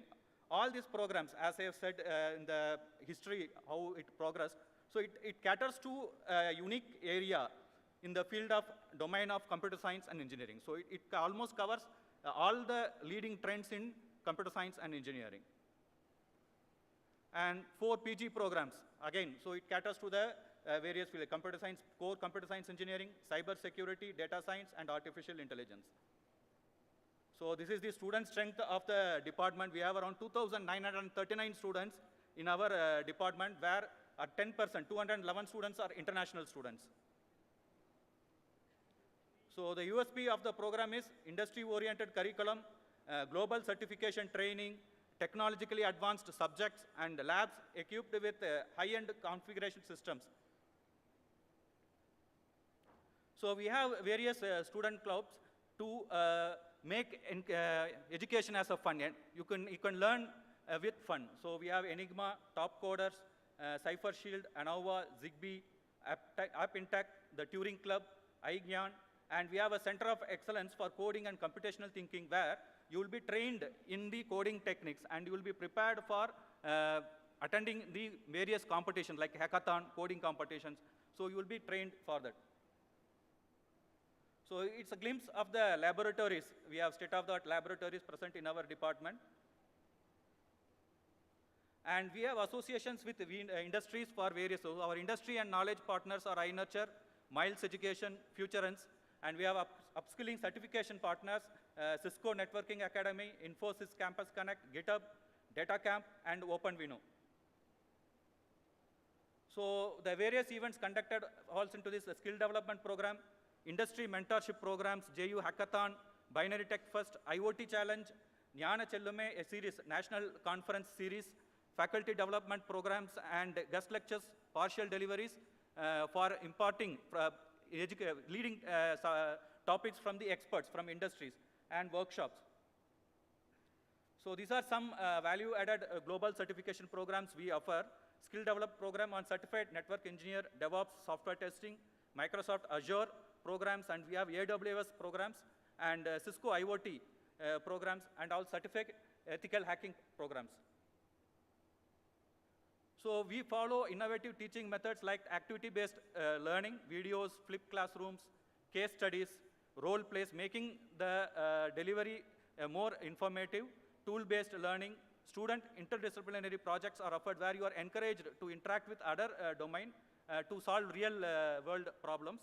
And then online learning platforms like LinkedIn, it has been registered. You could take the courses from LinkedIn, Swayam, NPTEL, Coursera, edX, etc., and you could further develop your knowledge. So the glimpse of the teaching learning process best practices we follow. And our students and faculty have published papers in leading journals published by Elsevier, ACM, Springer, IEEE, Hindawi, And these articles are indexed in leading databases like Science Citation Index, Scopus, DBLP. So the normal procedure for assessment, you have feedbacks where we can, using the feedbacks, we can improve our teaching learning process, internal audit, external audit done, remediation plans for slow learners. The slow learners are handheld, and then they are trained to improve their performance. And we have interventions for bright students also by encouraging them to publish papers, helping them to attend global competitions, etc. And then you have integrated soft skill training programs also. And the curriculum design, so it is industry-oriented courses based on the emerging technologies. So in 2017, we introduced choice-based credit system. 18, we followed AICT model curriculum with outcome-based education, and 22, the NEP 2020 curriculum. So the faculties, we have a good leading faculties in our department. They have published various papers, research perspective in top-rated journals with high citations. And faculty members have been doing global certifications in various certified programs like Certified Ethical Hacker, Apple Trainer, IoT Fundamental Certification, and also to keep them abreast with the latest technology so that we could deliver you the best. And the faculties are also part of the research community as reviewers, editors, program chairs, and committee members of various national and international conferences. So you are in the hands of very good team to help you and guide you in your career. So the student achievements. So various student achievements, we have different ways the students. So here we are thinking about the entrepreneurs, so who have developed their own companies, two of the students. So this not only getting placed in a particular company, students are also starting up their own our companies. And we have a CEO also amongst us, as IFOT is in a company organization, and people have participated in various national and international conference journal and come up with best paper awards. So students are contributing in all aspects. So we have also ventured into startups. Two students have come up with a startup. One is Enfu.me, which is a perfume-based startup run by 4 students of ours, and another company, Enscos Thrifts, which is a thrift store. So they are doing their best to come as an entrepreneurs. So this is a list of distinguished alumni here. So you can find in various fields as co-founder, CEO, software engineer, even in sports, 10-meter air rifle and ICT solution. So our students have succeeded in diverse fields. So placement statistics, so of course, most are placed except the students who have not opted for placement. So here we are presenting the statistics of the pay packages offered to our students. So if you see at the top end, the packages vary from 10 lakhs to 42 lakhs. This is the top end package. And on average, all students here are offered with a pay package of 5 lakhs per annum. So this is the case. So which package, and it is not specific to the programs. So all these opportunities are offered to all programs, the students of all programs. Which package you come into, it depends upon the efforts you put. So you have the options of getting placed in all high-ranged packages. So these are some of the students who have offered these high packages in the various companies. So thank you, students. So we will, I wish all of you the best, and I wish that you have a wonderful and exciting and an informative journey in this campus. Thank you.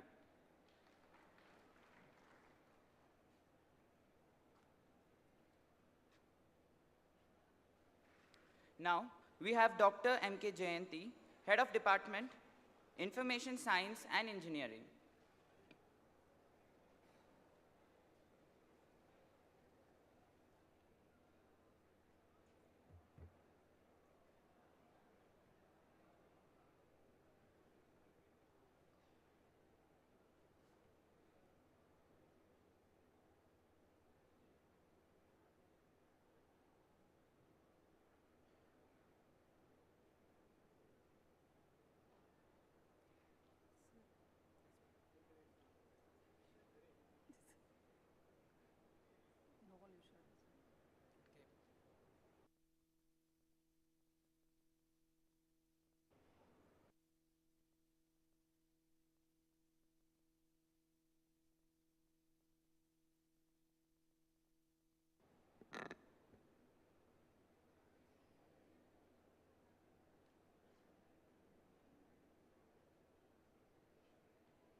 Yes, good afternoon to one and all.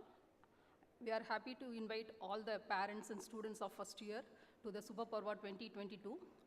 I am Dr. M.K. Jayanti. I like to present few major aspects of ISC department.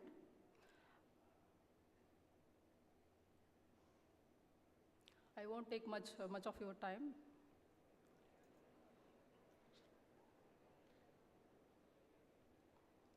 Sir, slideshow.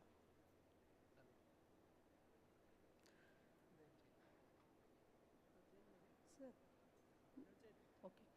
So the Department of Information Science and Engineering was established during 2005 with the intake of 60 students, and the MTech program was started during 2010, and we have PhD program in Information Science and Engineering, and the department is with faculties of 14, and we have enough faculties to handle the subjects of the intake 60 students. We are maintaining the faculty-student ratio of 1:20.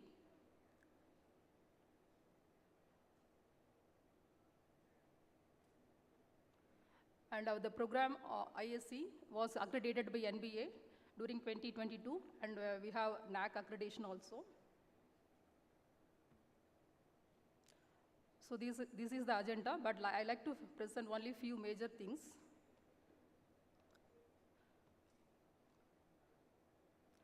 So we are headed by the director, Dr. S.A. Hari Prasad, and our dean, Dr. G. Geeta. And in our department, we have major faculties to handle most of the core papers as well as the specialized papers. And we have special clubs, especially the I-Code club was headed by Dr. Somya. And we have a Gigma club as well as a Newton's club and I-Coding. And we have enough lab facilities like a web technology lab, IoT lab, networking lab, database lab. And we are associated with our educational partner is High Nature, and we have Futurance, Miles Education. During the COVID time also, we conducted many online conferences, and so far we organized 3 conferences, and our faculties attended so many conferences. We conducted 12 workshops, and we conducted seminars and webinars of 14, and we conducted 5 days FDP program. And if you take the research publications of our faculties, we have enough publications in SCIE Scopus indexed journals. And we have a special team headed by Dr. Panduranga Rao is dealing with patents. We have more than 12 patents. And we are following most of the innovative teaching methods like activity-based learning and tool-based learning, real-time and experiential learning methods we are following. And if you take the students' performance, especially Information Science and Engineering department, our students are performing well every year, and we are based on the gaps identified in the teaching learning process, we are improving the learning process. And if you take the placement statistics of ISC department, almost all of our students are placed in good MNC companies with a good package, and the highly placed student also from the ISC department.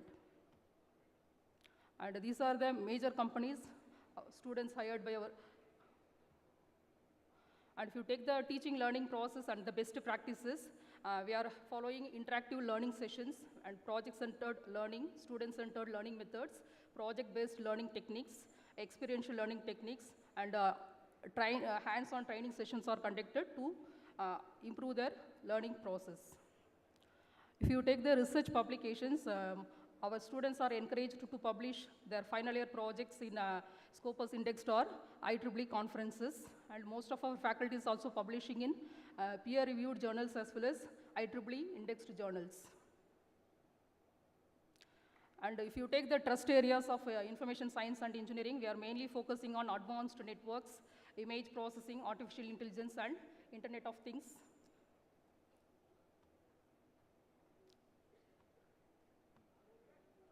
And if you take the student performance, most of our students, especially information science students, are placed in various sectors, sports, academics, as well as some students are in big MNC companies, and many students are doing their higher studies in foreign universities. And if you take the students' achievement, our students are doing getting Cisco certification as well as other certification programs in collaboration with iNature. And if you take the students' achievements, many of our students are in sports as well as in the cultural activities in any field. And we are following most of the best practices proposed by AICT. And we are offering value-added courses. And from the 6th semester onwards, our students are going for internship. We are providing the training and placement. SEL is taking care of training and internship activities. And we have industry interactions.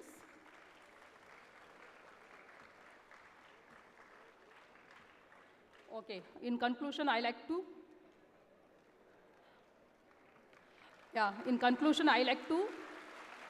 assure our parents that your kids are like our children's.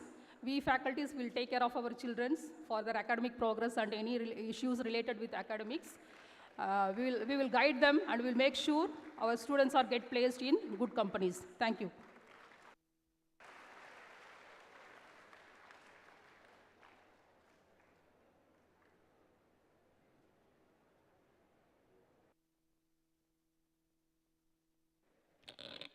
Thank you to all the head of departments. I hope all of you all are now aware of the departments you all are going to be a part of. We will be dispersing for lunch now.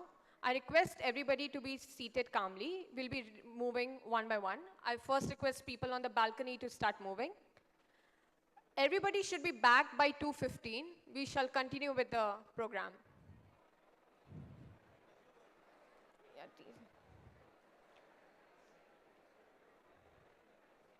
Volunteers, please take care that everybody is moving in an organized manner.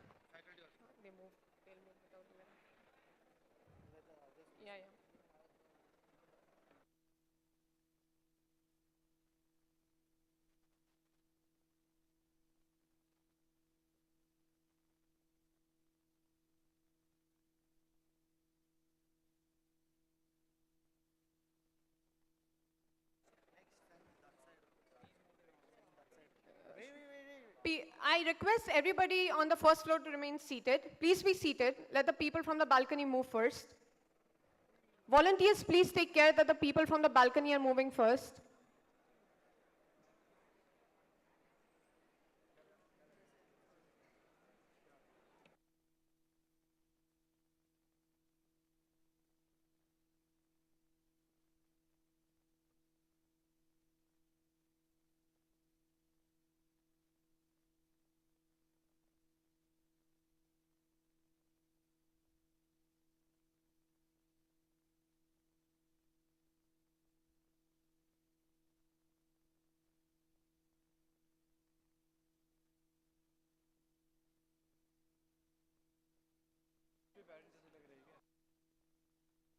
Everybody should be back by 2:15.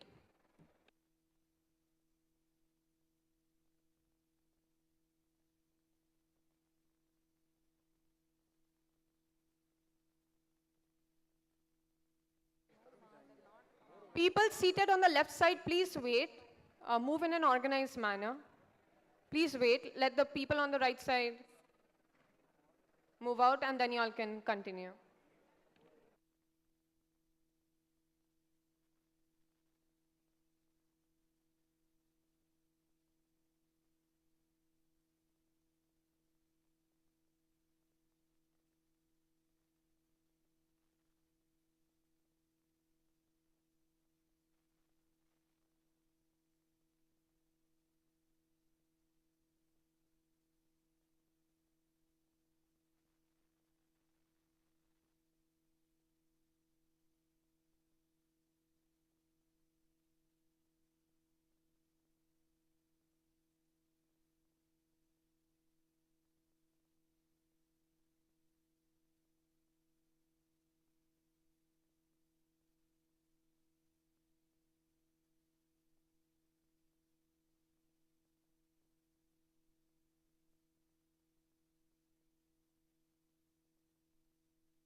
seats before the balcony, that would be really helpful.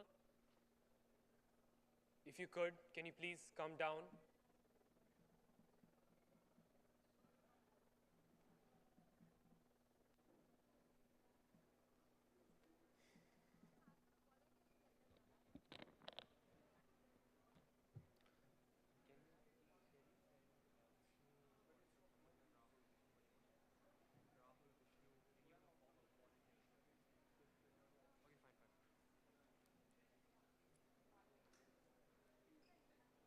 Guys at the top, can you please fill the seats down here? Can you please come down first, fill these seats before we go up to the balcony? Everyone who's already sitting there as well, please make your way down. Fill out these seats before.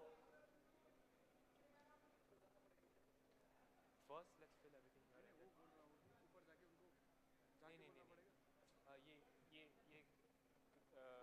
She has gone. I don't know. हाँ हाँ नहीं तो जाना पड़ेगा नहीं तो कोई सुनता हाँ हाँ पता है हम भी तो नहीं सुनते ना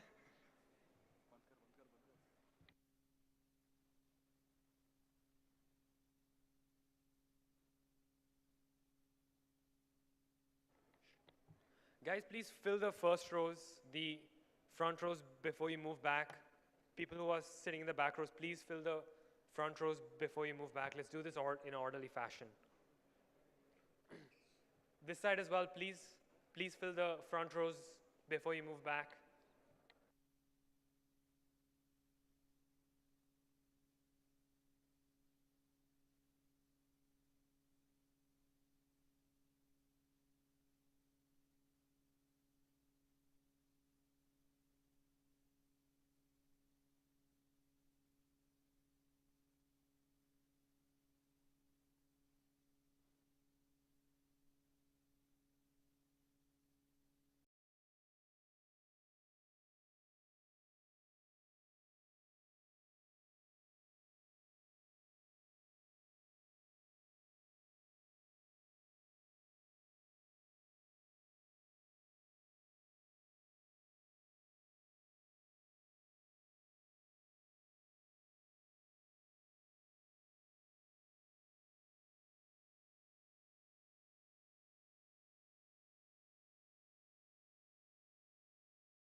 Volunteers will be beginning in 5 minutes. Please make sure everyone is seated quickly.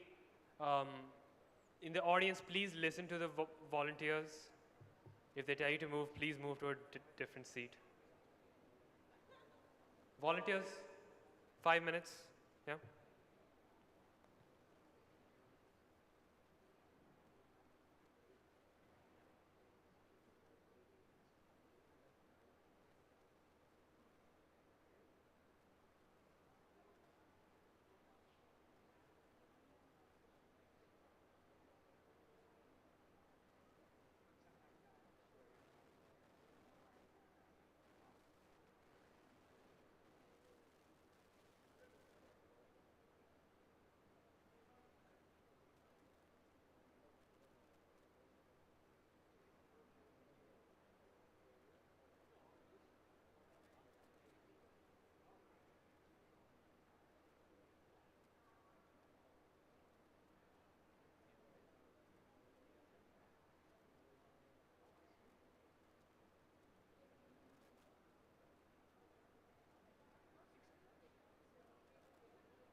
help you through your journey. Some of the logos you're seeing on screen, so I'm an adjunct faculty member at Carnegie Mellon, one of the top universities for artificial intelligence, but I'm teaching a course that has global students, some from CMU Africa. Not many people know CMU has a campus. The main campus is in Pittsburgh in the US. They do have a campus in Rwanda that's been around for roughly a decade, I believe. They also have a campus in Doha, Qatar. So last couple of weeks I was doing the rounds before coming here. I was in Africa on the CMU campus for about a week. I was in Qatar for 4 or 5 days. The campus on Qatar is very congruent with your sort of scholastic level undergraduate campus, primarily in 4 majors, I think: information systems, computer science, biological sciences, and business majors. And then on the main campus, I have some students primarily from the Heinz College. Sorry about that. Thank you, Anamika. I have some experiences. I'm not a deep instructor every year, but the last couple of years we've been doing some instructional things around machine learning and data engineering and AI broadly around applications. And I've been working in the field of AI for more than 2 decades now, so bring some experiences to the table, and hence the gray hair as well. I thought since you folks are in college, I'll start with this tongue-in-cheek cartoon. I'll give you a second to read it. On a more serious note, can your AI handle this? Are we at a stage where artificial intelligence can sort of chuckle at a cartoon like this? And the answer is not really, right? There are some cartoons that potentially can be interpreted as having humorous sentiment, but things like this tend to be a little subtle. Also, why it's germane to this audience, right? Not to take it seriously, but also in the US, there's an expression, why do you rob a bank? Because that's where the money is. And the metaphor means that you've got to go to the source of the actual thing, right? Which may work with data, which may work with many other things, which I'll sort of get to. But moving right along with respect to things on the screen, here is a little puzzle for you folks. I think Nishta has a microphone, so if any of you want to raise your hand and try to attempt this, you can. You can also think through this with me in real time. So here's the puzzle, right? These are called Vanguard puzzles. Some of you folks may have already seen it. If you've seen it and know the answer, hold your thought. So this is a spiral-bound notebook. There are some shapes on the left-hand side. On the left page, there are some shapes on the right side, right? So the question is, what is the common element on the left? What's the common element on the right? They're a little different. The left side is a little different from the right. Any guesses?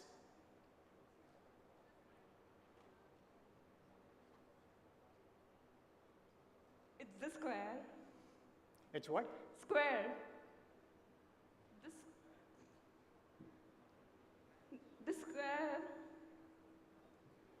The square box inside which all the other elements are there. Why are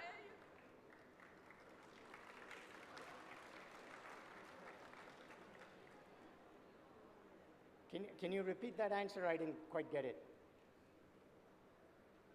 Maybe one of the others want to. The square inside which all other shapes are there, they are common on both the sides. They're common on both sides? Did you get what they're saying?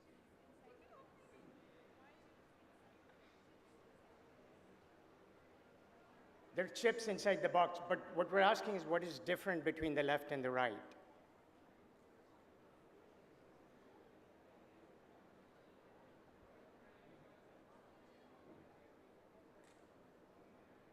The triangle.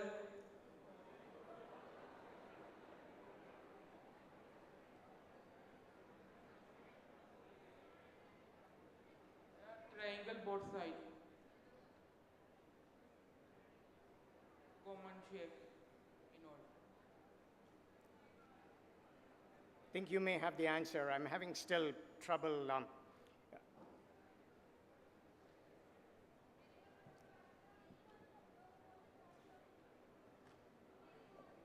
What was?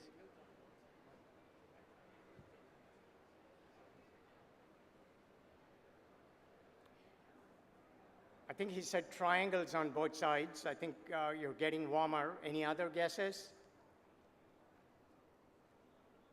Not all of them are triangles, right? There are some triangles, there are some irregular shapes.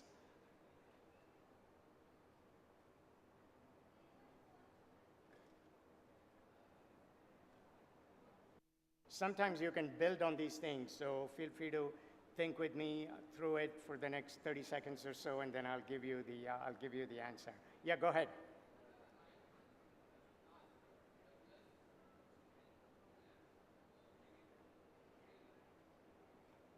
Yeah, there's something, we have light and dark ones on both sides.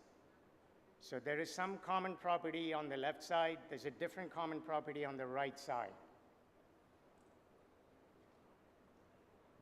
So sir, I was saying that on the right page, on the second row and the last one, the plus one, has the common property as the left page, second row and middle one. Yeah, we're not going into each particular piece. The question is, all the shapes on the left. No, that's okay. Don't be shy. You know, a lot of the professors in the other classes are going to call on you. So the question is, what is the commonality of things on the left side? What's common amongst the things on the right side? Yeah, go ahead. The gentleman in the black shirt.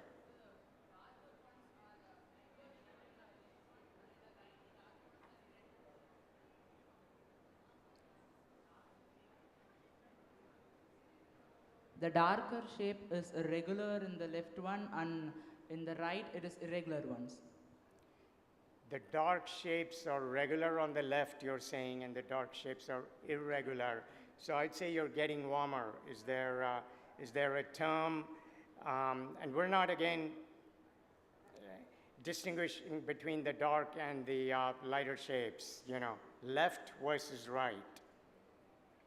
So I'll give you a hint. The answer for the left and the right starts with the same letters, but it's a different answer.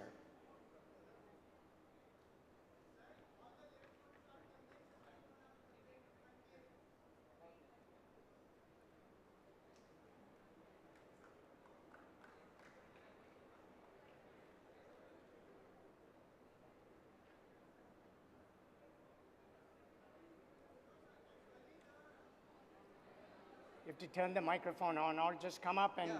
Hello. Yes, I have to say that the shapes at the right were concave, convex, and left were concave. Correct. We have a winner. So... I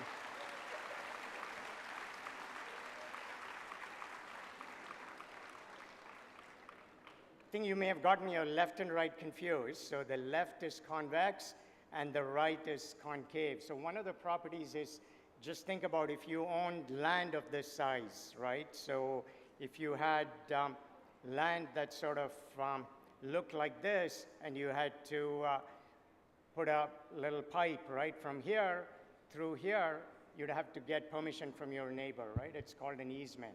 So that is one of the property. While here, if you want to connect any 2 points that lie within your property, you can do that in the shortest distance. So any of the shortest distances will lie within the surface you're considering. So that's a property of the convex shape. And these are, so now this is just one example of the Bongard puzzles. There are, if you look up the Wikipedia entry on Bongard puzzles, there are a number of them. I think there are several dozen. You folks can look at others and see whether you can solve them. And the reason, again, I bring this up is today's AI is smart enough to solve these sort of puzzles, right? And the answer is really not. So it requires a lot of, I know we built on some things, some folks talked about shapes, irregular versus regular shapes. And at the end of the day, I saw a lot of middle school, high school students, right? Like 7th standard, 8th standard students who were having lunch. They should be able to get that. And some of you probably who answered almost correctly or correctly picked up this knowledge in 7th, 8th, 9th standard, right? And you're able to sort of remember that and build upon top of that. And that's one of the tenets of AI. Some folks who are critiquing AI use this as an example. When can it solve Bongard puzzles consistently or help in solving them and so on? So for you folks who are puzzles oriented, take a look at the Wikipedia page on Vanguard puzzles, and it'll help you spend an idle afternoon. So in terms of definitions now, let's sort of, you folks are obviously signed up for something that on your degree or that on your courses is going to say artificial intelligence, say data engineering, machine learning perhaps. What do these terms mean? And it also happens that we don't have a consensus definition for artificial intelligence, right? Anybody want to try defining artificial intelligence? Some of you folks who said you're familiar with AI, try to take a stab and maybe speak a little clearly and a bit more softly. With the mic, I'm having trouble hearing you, right, from the audience. And hopefully you can hear me well. So go ahead. Maybe we'll take two answers for AI. A few of you raised your hand. Anybody want to take a stab at AI? What's your understanding of artificial intelligence?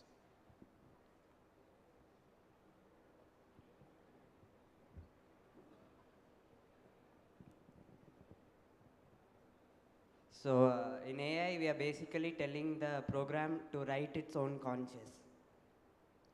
You're telling the program to write what? Its own conscious. Its own, yeah, that's its own conditions.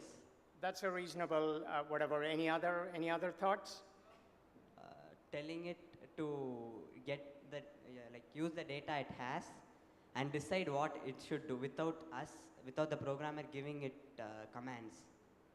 Okay, you could say that of a regular program as well, but I see what you're saying with respect to less number of instructions, if you will, maybe a little more autonomy is what you're getting at. The youngster in the third row? If you come up and talk to me, I can just repeat your answer as well. Me, sir? Thank you.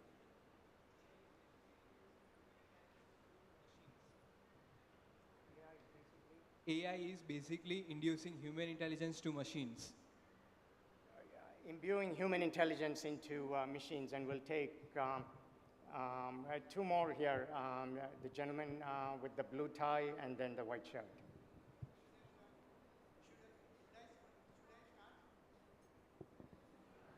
I can't hear you, sorry. So artificial intelligence is actually a rational way of mimicking the experience of human. Like artificial intelligence is a way of mimicking it's a rational way. Like we make the algorithms or something like that, it just rationally mimic the stuff which human can do. Like recognizing the shapes or recognizing a certain pattern, something like that. That's an interesting answer. You're bringing up rationality, which is sort of an interesting concept. Humans are not fully rational, but that's an interesting angle as well. I'll sort of get to that. And yeah, the youngster with the blue tie.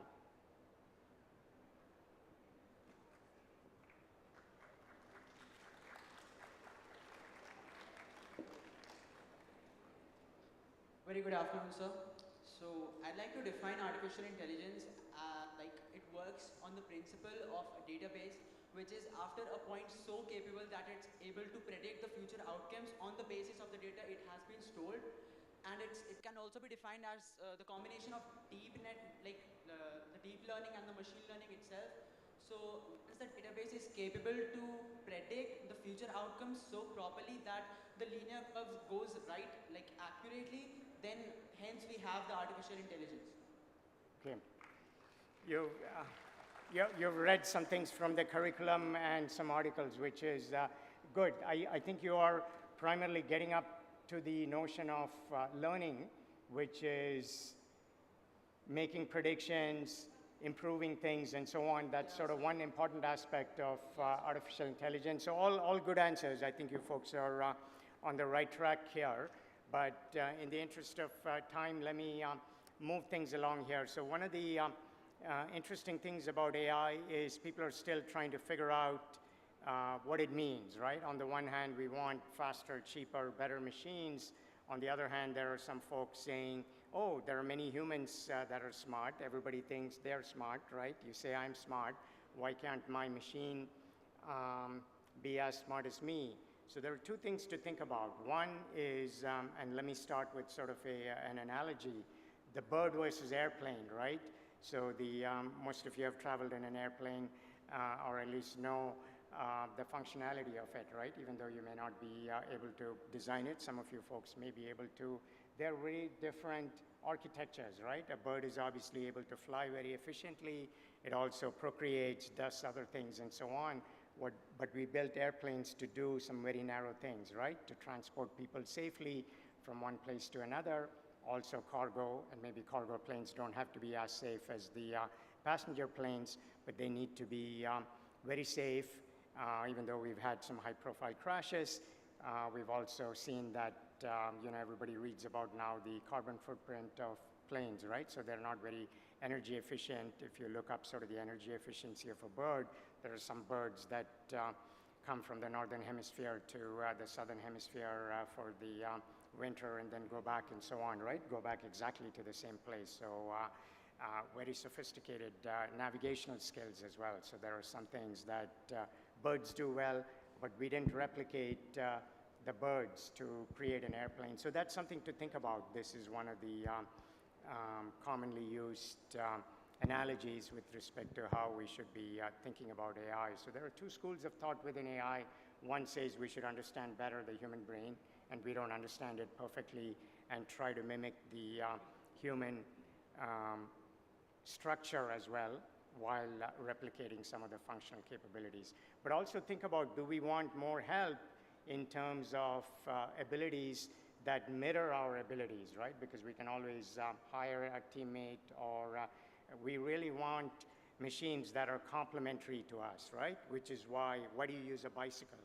Why do you use a calculator, right? Because a bicycle, a calculator, these are machines that provide complementary skills. A bicycle doesn't work like your legs. A calculator allows you to do large number arithmetic, which is exactly what you and I cannot do, right? So a lot of the complementarity may be a good design goal. So that's, again, there are many schools of thought, something to think about. But a lot of the AI, I think the youngster who last spoke talked about using a lot of data to make predictions. It also turns out that data engineering, which I think is one of the streams, and you'll be learning about whichever stream you are in, tends to be very important, and I won't get into some of the technical details, but data engineering is how do you look at data, how do you curate it, how do you engineer the data so that you can get good results with respect to these predictive systems, other AI systems, and so on. And machine learning generally, and these are terms I'm giving you sort of my definition or one of my definitions, if you will, right? If you ask 4 experts in machine learning, you'll get slightly different, but hopefully overlapping definitions. It's this notion of things that improve over time, right? So when you see a child grow up, a child at the age of 5 is significantly smarter and has more abilities than a child at the age of 4, right? Especially in the first 4, 5, 6 years, there's a lot of learning that goes on. Likewise, with machine learning, we're trying to say, hey, this is, and I think some of the folks here talked about things being adaptive. That wasn't a term that was used here in my previous lecture. Somebody brought up that term, but you folks alluded to it here on this side of the audience. So having a program that maybe adjusts some weights, adjusts some things so that the next time the same data is passed through, you get slightly different results. Hopefully better results, that's the goal, but that's not always the case, right? So there are a number of issues that comes in with respect to how learning happens, how biased the decisions are, and so on. So these are some level 2 issues that you will get to as you go through the different courses in the multi-year program. This is a mantra we came up with while writing an article around AI grand challenges. One of my mentors, Professor Raj Reddy, about 30 years ago, had written an original article about grand challenges saying this is what AI will accomplish or should accomplish in the next 30 years. It was written in the late 80s. I was sitting in his office before the pandemic, and I said, Raj, 30 years are up, right? Shouldn't we be taking stock of where we are? So it so happens that some of the things, like the chess champion machine, that was actually done pretty quickly at CMU and then finished at IBM in the early mid-90s. But as we wrote this new article, we came up with this mantra harkening back to President Lincoln of the people, by the people, with machines, for the people, right? So you're building things in the service of humans, and we defined machines, again, broadly as things that many would consider useful, clever, or intelligent. So this article appeared in the spring issue of AI magazine. That's last year. You can Google it. I think maybe there's a session tomorrow. I may get into some of the details there with respect to what were originally Raj's challenges and what are some new challenges to be thinking about and so on. But broadly, why are challenges interesting? You'll be given some open-ended projects, for instance. That sort of creates an opportunity for you to be creative, an opportunity for you to sort of accomplish something. For young researchers, it's also a North Star, a compass, if you will, to work towards hard problems, solutions to hard problems. And a lot of the times, when you're working towards hard problems, right? I just had breakfast the other day at IIT Mumbai, who was, again, a Zoom friend of mine. He climbed Mount Everest last year, very fascinating story. But a lot of the mountaineers, you know, they use Mount Everest as a goal, but a lot of them don't get up there, but become physically fit, right? Become significantly more productive in their work, right? So sometimes the journey itself can give you significant side benefits. So that's one of the side effects of having these grand challenges. A lot of research towards them solves some other problems. There's a lot of good collateral benefits, if you will. And again, one of the things that's talked about in AI, we talked about sort of human-level intelligence, and human-level intelligence often is talked about as sort of this artificial general intelligence, right? A lot of the current AI tasks, you have seen your Google navigational device, right? Both in Mumbai and Bangalore, majority of my time during the day has been spent sitting in traffic, right? So, or their better navigational systems, right? But they tend to be still narrow AI. So there are folks working on improving narrow AI, tends to be task or domain specific, also referred to as weak AI. So one of the examples I give is there are a lot of automated factory floors now. There's a robot that knows how to do welding or painting and so on. There was this recent article about a chess playing robot that broke the finger of a youngster, right? So didn't know anything about human anatomy, or you know that it's playing with a human. You can Google it. It was picked up by The Guardian and other newspapers and so on. So that's again an example of narrow AI, arguably brittle narrow AI that's more brittle than the human bone, right? And so you know we're thinking about how that can be expanded. Also, when you're in a narrow domain, like in the navigational example, you can say, you know, time to travel, you know, you say, you estimate that it's going to take 30 minutes and you reached in 31 minutes, right? So you can score, it was pretty good. Performance can be easily measured. While with artificial general intelligence, because these things tend to be multidimensional, much like evaluating you all, right? You all bring different things, different backgrounds, different things to the table. There will be some measurements that are more maybe single dimensional, but we really want multidimensional evaluations. So anything that has a broader set of capabilities, it's also hard to measure. You have to come up with very subtle performance metrics, very subtle figures of merit, and so on. But the idea is that we can get towards a broader general AI that is filled with common sense. So a lot of the faults against narrow AI, like the factory robots I talked about, if it's a human on the factory floor, suddenly the human sees some flooding on the factory floor, right? Or sees a wild animal on the factory floor, very unusual things, but knows what to do. That's the time to shut down the assembly line, right? While a welding robot or a painting robot will continue to do its task, and there may be short-circuiting, or this animal will run into the assembly line and all that. So risk management broadly, and some commonsensical elements, how to deal with what I call IROPS, right? Irregular operations. Humans bring that common sense to the table. Transferable abilities. So even if I've never spent that much time on a factory floor, when I see a wild animal on a factory floor, I know that that's unusual, right? Based on my readings, based on other things. I've never been in this auditorium, but if I see a snake here, I know that's unusual, right? Immediately I'll jump away and sort of warn some people and so on. So those are some transferable abilities. As I said, it's harder to measure these sort of abilities. It's also known as strong AI, i.e. the ability to do more things robustly. We already talked about the airplane versus bird analogy. I just gave you an example of a risk management thing on the factory floor.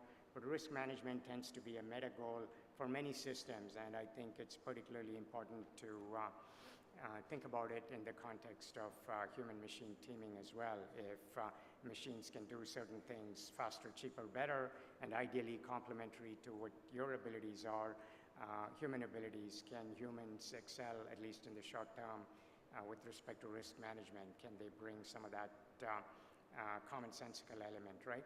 Like the parent-child teaming, right? A parent typically is providing some supervision and risk management, right? With sort of a toddler, a parent is looking at the toddler going, you know, let her explore the environment, but if she starts putting some small toy in her mouth or something like that, then the parent intervenes, right? So those are some examples of how humans and machines can team. But the future is going to be human-machine, multi-human, multi-machine teams. And that's what you're going to get ready for right here.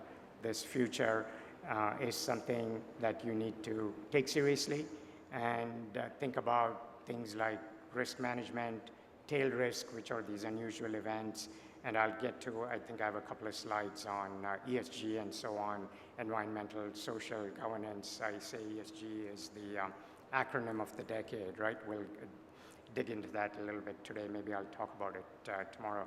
But I was in Kigali, CMU Africa, was able to, I met a lady on the plane who kept asking for ice, and then she was putting it into a little container, and I asked her, initially I thought she was mixing a beverage, but then it turned out she was trying to keep something cold, and I said, what's in that little box you're carrying? She said, those are, remember, we're going to Africa.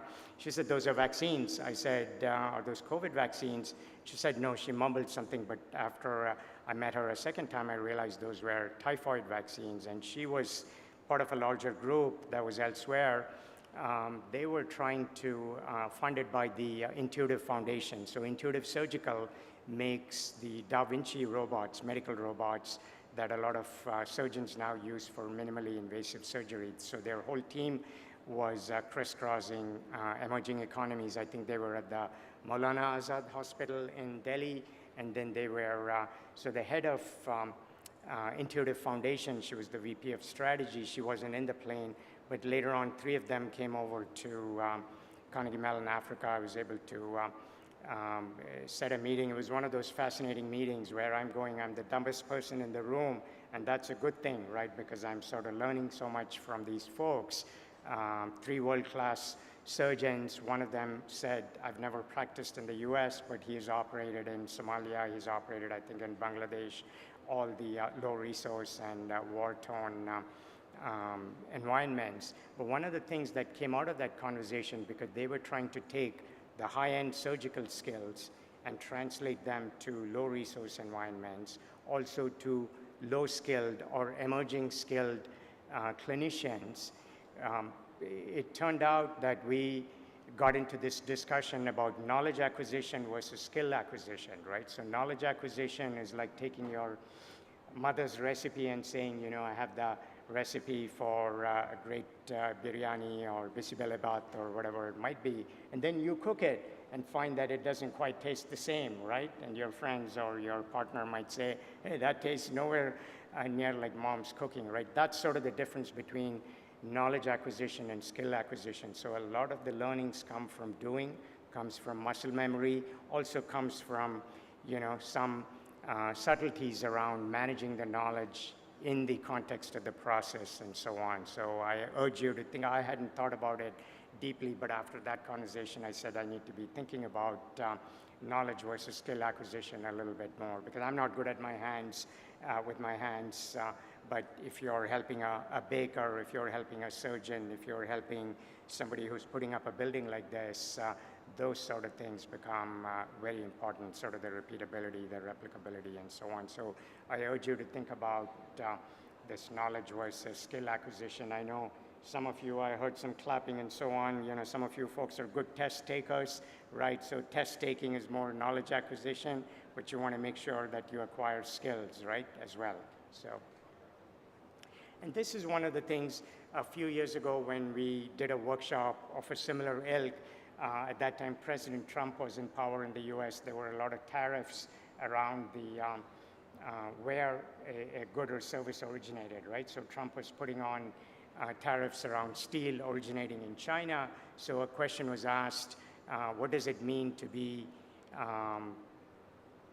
made in India AI or made in region X AI? So as we thought about it, we came up with this sort of triad, right? Any data science project you should be thinking about as being data, as being domain knowledge, which also brings in the human expertise and so on, and also the tools. Now the tools, there are large libraries, things called GitHub. I hope you get familiar with them. So GitHub is where, like, you share things on social media.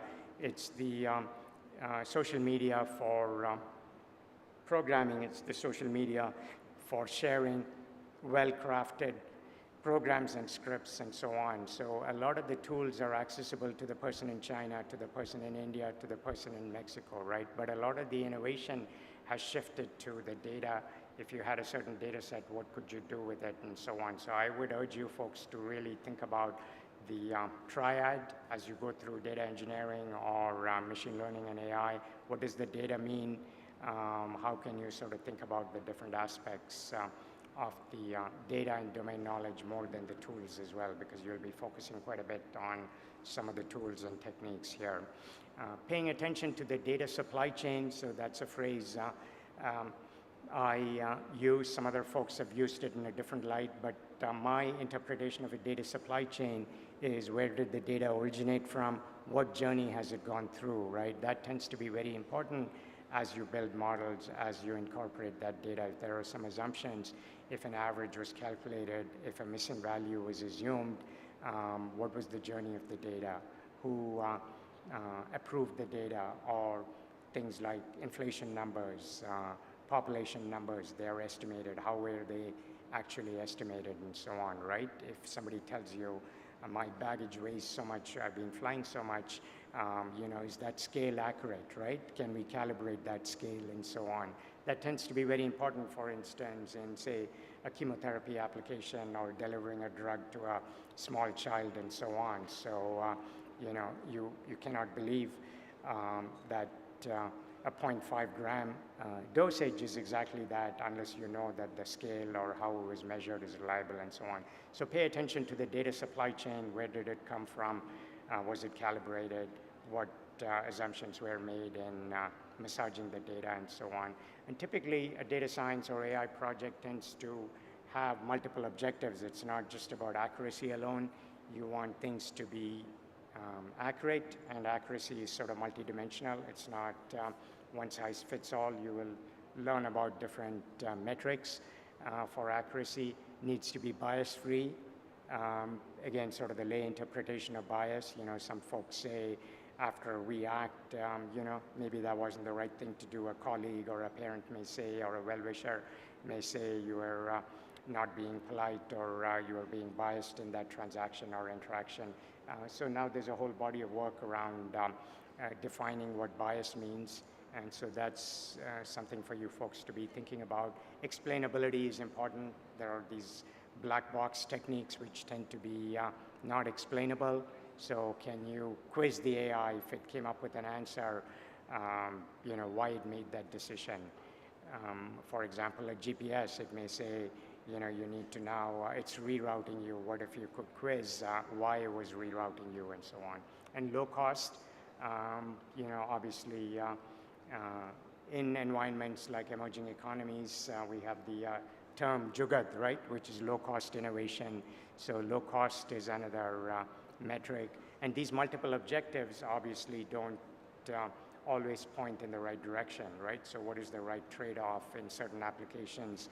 Being more accurate, like the weighing example, if you're doing drug delivery, is more important to get that accurate data finely calibrated, while if you're weighing something for even the airplane example, it doesn't matter, except if it's a smaller airplane, right? There are some times when in a small airplane, you may have noticed the pilot may say some passengers need to be reseated before it can take off, right? And so on. So weight becomes important. Again, depending on the context, what is the data and how it should be interpreted and so on.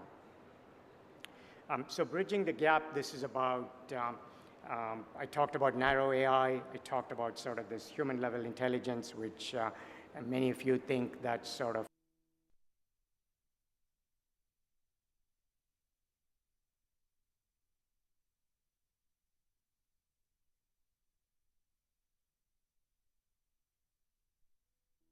there are things like imperfect logic, right? Imperfect logic is something called abduction. You'll sort of learn about it. And abduction is this concept of when A implies B, that usually means not of B implies not of A. So that's sort of a perfect inference. While when A implies B, if you go from B to A, that's sort of an approximate inference. So I see that my lawn is wet. When it rains, my lawn is wet, right? That's A implying B. When my lawn is wet, that doesn't mean it necessarily rained, right? It could have been the sprinkler system was turned on, or maybe a child was playing with a bucket of water and so on. But it's still sometimes a reasonable explanation for me to infer that it rained, unless I'm curious and want to, say these other two possibilities didn't happen and so on. So it's important in diagnostics. It's important in many domains. So in these programs, you'll be thinking about things beyond perfect logic as well, and also grounding in perception. There are these large language models being built, which essentially take some of the older data and repeat things, sort of sentence completion or what is the next word after a certain word. But they're really looking at old data. They're not being creative. They're not coming up with new things. So grounding in perception means we understand some things because we have done that before, right? If you have been to a certain state when somebody says, this reminds them of Assam or this reminds them of Sri Lanka or whatever, it's grounded in their trip, it's grounded in their perception, right? Or a new food that you have, you may compare it to sort of a food that you have eaten, but if who you are telling it to hasn't eaten that food that you've eaten often, then it becomes a gap in communication, right? So that's sort of the grounding in perception. A lot of our learning is based on our perception. And also appropriate data and domain knowledge we've sort of talked about. And this is, again, some of the more technical things. Maybe we may cover this in the next session. But I want to spend a bit of time on the UN Sustainable Development Goals, right? So the UN Sustainable Development Goals are around making the world a better place for all, right? With emphasis on all. So the issue is, does AI help the United Nations Sustainable Development Goals consistently? And these are some folks, researcher from Sweden at, I think, KTH. He came up with a survey co-authored with a number of people. He was a guest lecturer in one of my classes last year. So they've taken a laundry list of prior studies and other things, and they find that on the margin, AI may be positive, but there are some negative impacts. For instance, these large language models and so on, they tend to consume a lot of power, and then as in electricity and so on. So, while you're getting some very interesting narrative completion, it's at the expense of the carbon footprint and so on. So that's an interesting perspective. And as you think about some of the applications of AI, you may want to use that ESG lens, right? Is this environmentally sound? Is this socially responsible? Does this show good governance, right? So, for instance, around the COVID time period, I think in the UK, because things shut down, students couldn't have their final exams. I think the AI started giving them the final grade based on their performance in the midterm and whatever they had done through February or March of 2020. They would have normally held their final exams in April, May, or June, second quarter of 2020, and there was a bit of a hue and cry. So you need to be thinking about, would you trust an AI system sort of halfway through your semester to extrapolate your grade, right? Or if you were to build a system, how would you make sure that that's fair? Or if it's not fair, can you quiz it? Can you explain? Can you ask the AI system to explain itself, and so on? Here are a couple of case studies from Africa, because I was just there. One of them is around using drones and satellite images to track megafauna. There, right? I think this particular case study in Namibia was about tracking, I believe, rhinoceros, large animals as well, to see what their migration pattern is, and you know, whether some of the poaching and other aspects are. Interesting case study from Togo. I know a lot of the governments were trying to distribute aid to their citizens. In the US, it got sent to a large number of people who didn't deserve it. It also didn't reach the senior citizens who probably were in their second homes or didn't have proper bank accounts and so on, or they had different bank accounts and then didn't have direct deposit or whatever, right? So these checks were sitting in a mailbox while they were sitting elsewhere, and so on. But what the government of Togo did, it's a relatively poor country, but even within the poor country, to see where the need was the highest using satellite images and drones, they first looked at the roofs, and then they also looked at the roads, right? So if the roads are kacha as opposed to paka roads, and then if the roofs are not perfect, that means it's an impoverished neighborhood. And then if you can sort of geofence it, because the smartphones can be located then within that geofenced area.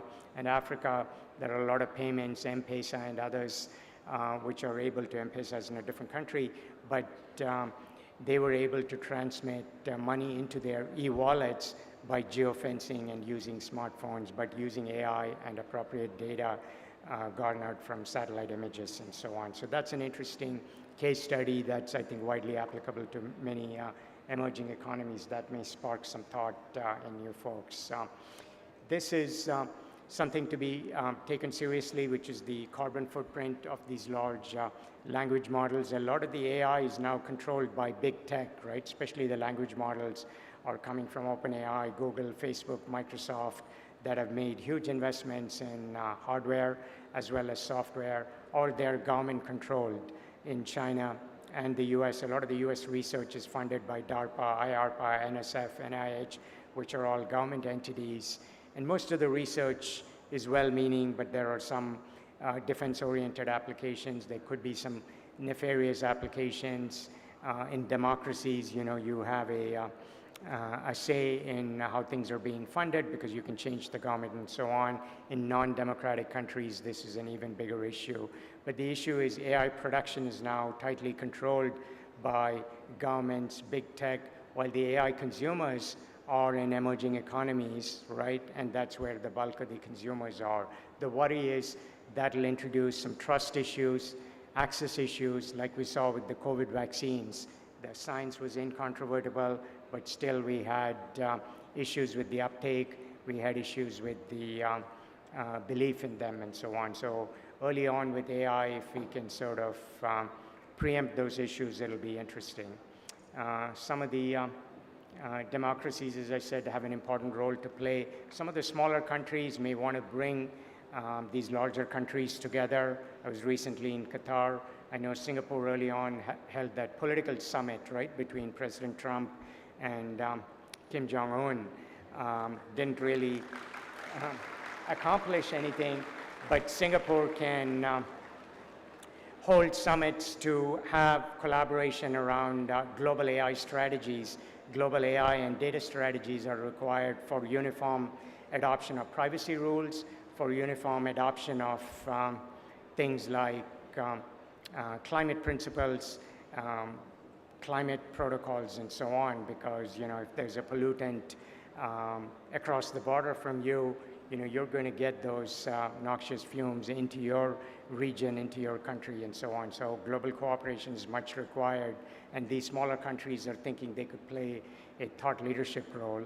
and likewise larger democracies, because of the openness, have a very different role to play because they have large amounts of data and they can figure out things like federated learning at scale and so on. So I think different countries have different responsibilities in the evolution of AI. That's something for you folks to think about. Implicate very many different implications for entrepreneurs and policymakers.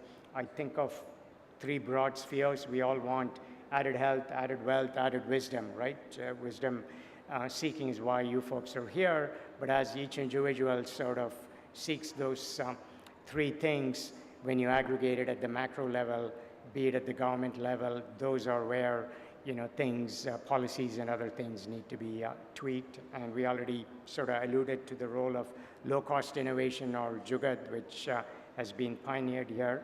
I think that's pretty much the presentation I have. I promised I'll show maybe a video or two so that you can see what the state of the art is with respect to, say, robotics.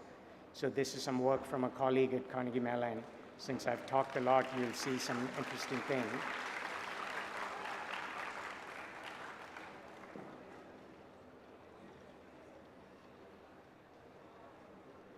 So very different kinds of terrain. We'd have no difficulty walking across these different kinds of terrain, right? But robots, only in the last few years, there are some very interesting videos from Boston Dynamics, I think, dance videos, other things, doing gymnastics and so on you can look at. But this sort of terrain was very tricky for robots until a few years ago. Or even bicycles, right? You can't take your bike to the beach. You need those fat tires. That might be a bit of a waste of olive oil, but be that as it may.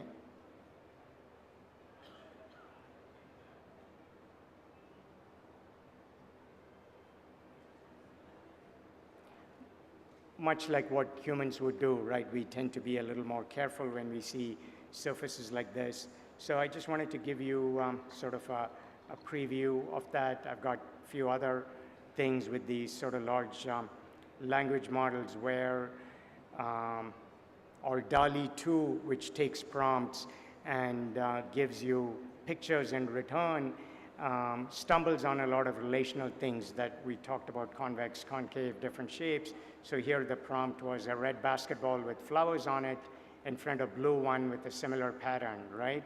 I think none of these are quite correct. So it's got some flowers, some patterns, but if I asked a 7-year-old to draw a red basketball with flowers in front of a blue one with a similar pattern, it'd be very easy to do, and none of these are. This is a critique by a professor at NYU. He's a bit of a gadfly as well, Gary Marcus. He's got an active Twitter stream. So DALL-E 2, some of the robotics things I showed you, these are at the frontiers, but have a lot of flaws in them, right? Which is why you're here. Hopefully some of you will be improving on some of these things. So that's sort of a bit of a grand tour or a mini tour. I think these esteemed colleagues of mine are going to seed the discussion with some questions, some things I may have missed, and then I want to open it up to many of you as well. I know you were participating enthusiastically, so I think there's a microphone going around, but Anshuman and Amika, if you have some themes you want to address, let's start with that.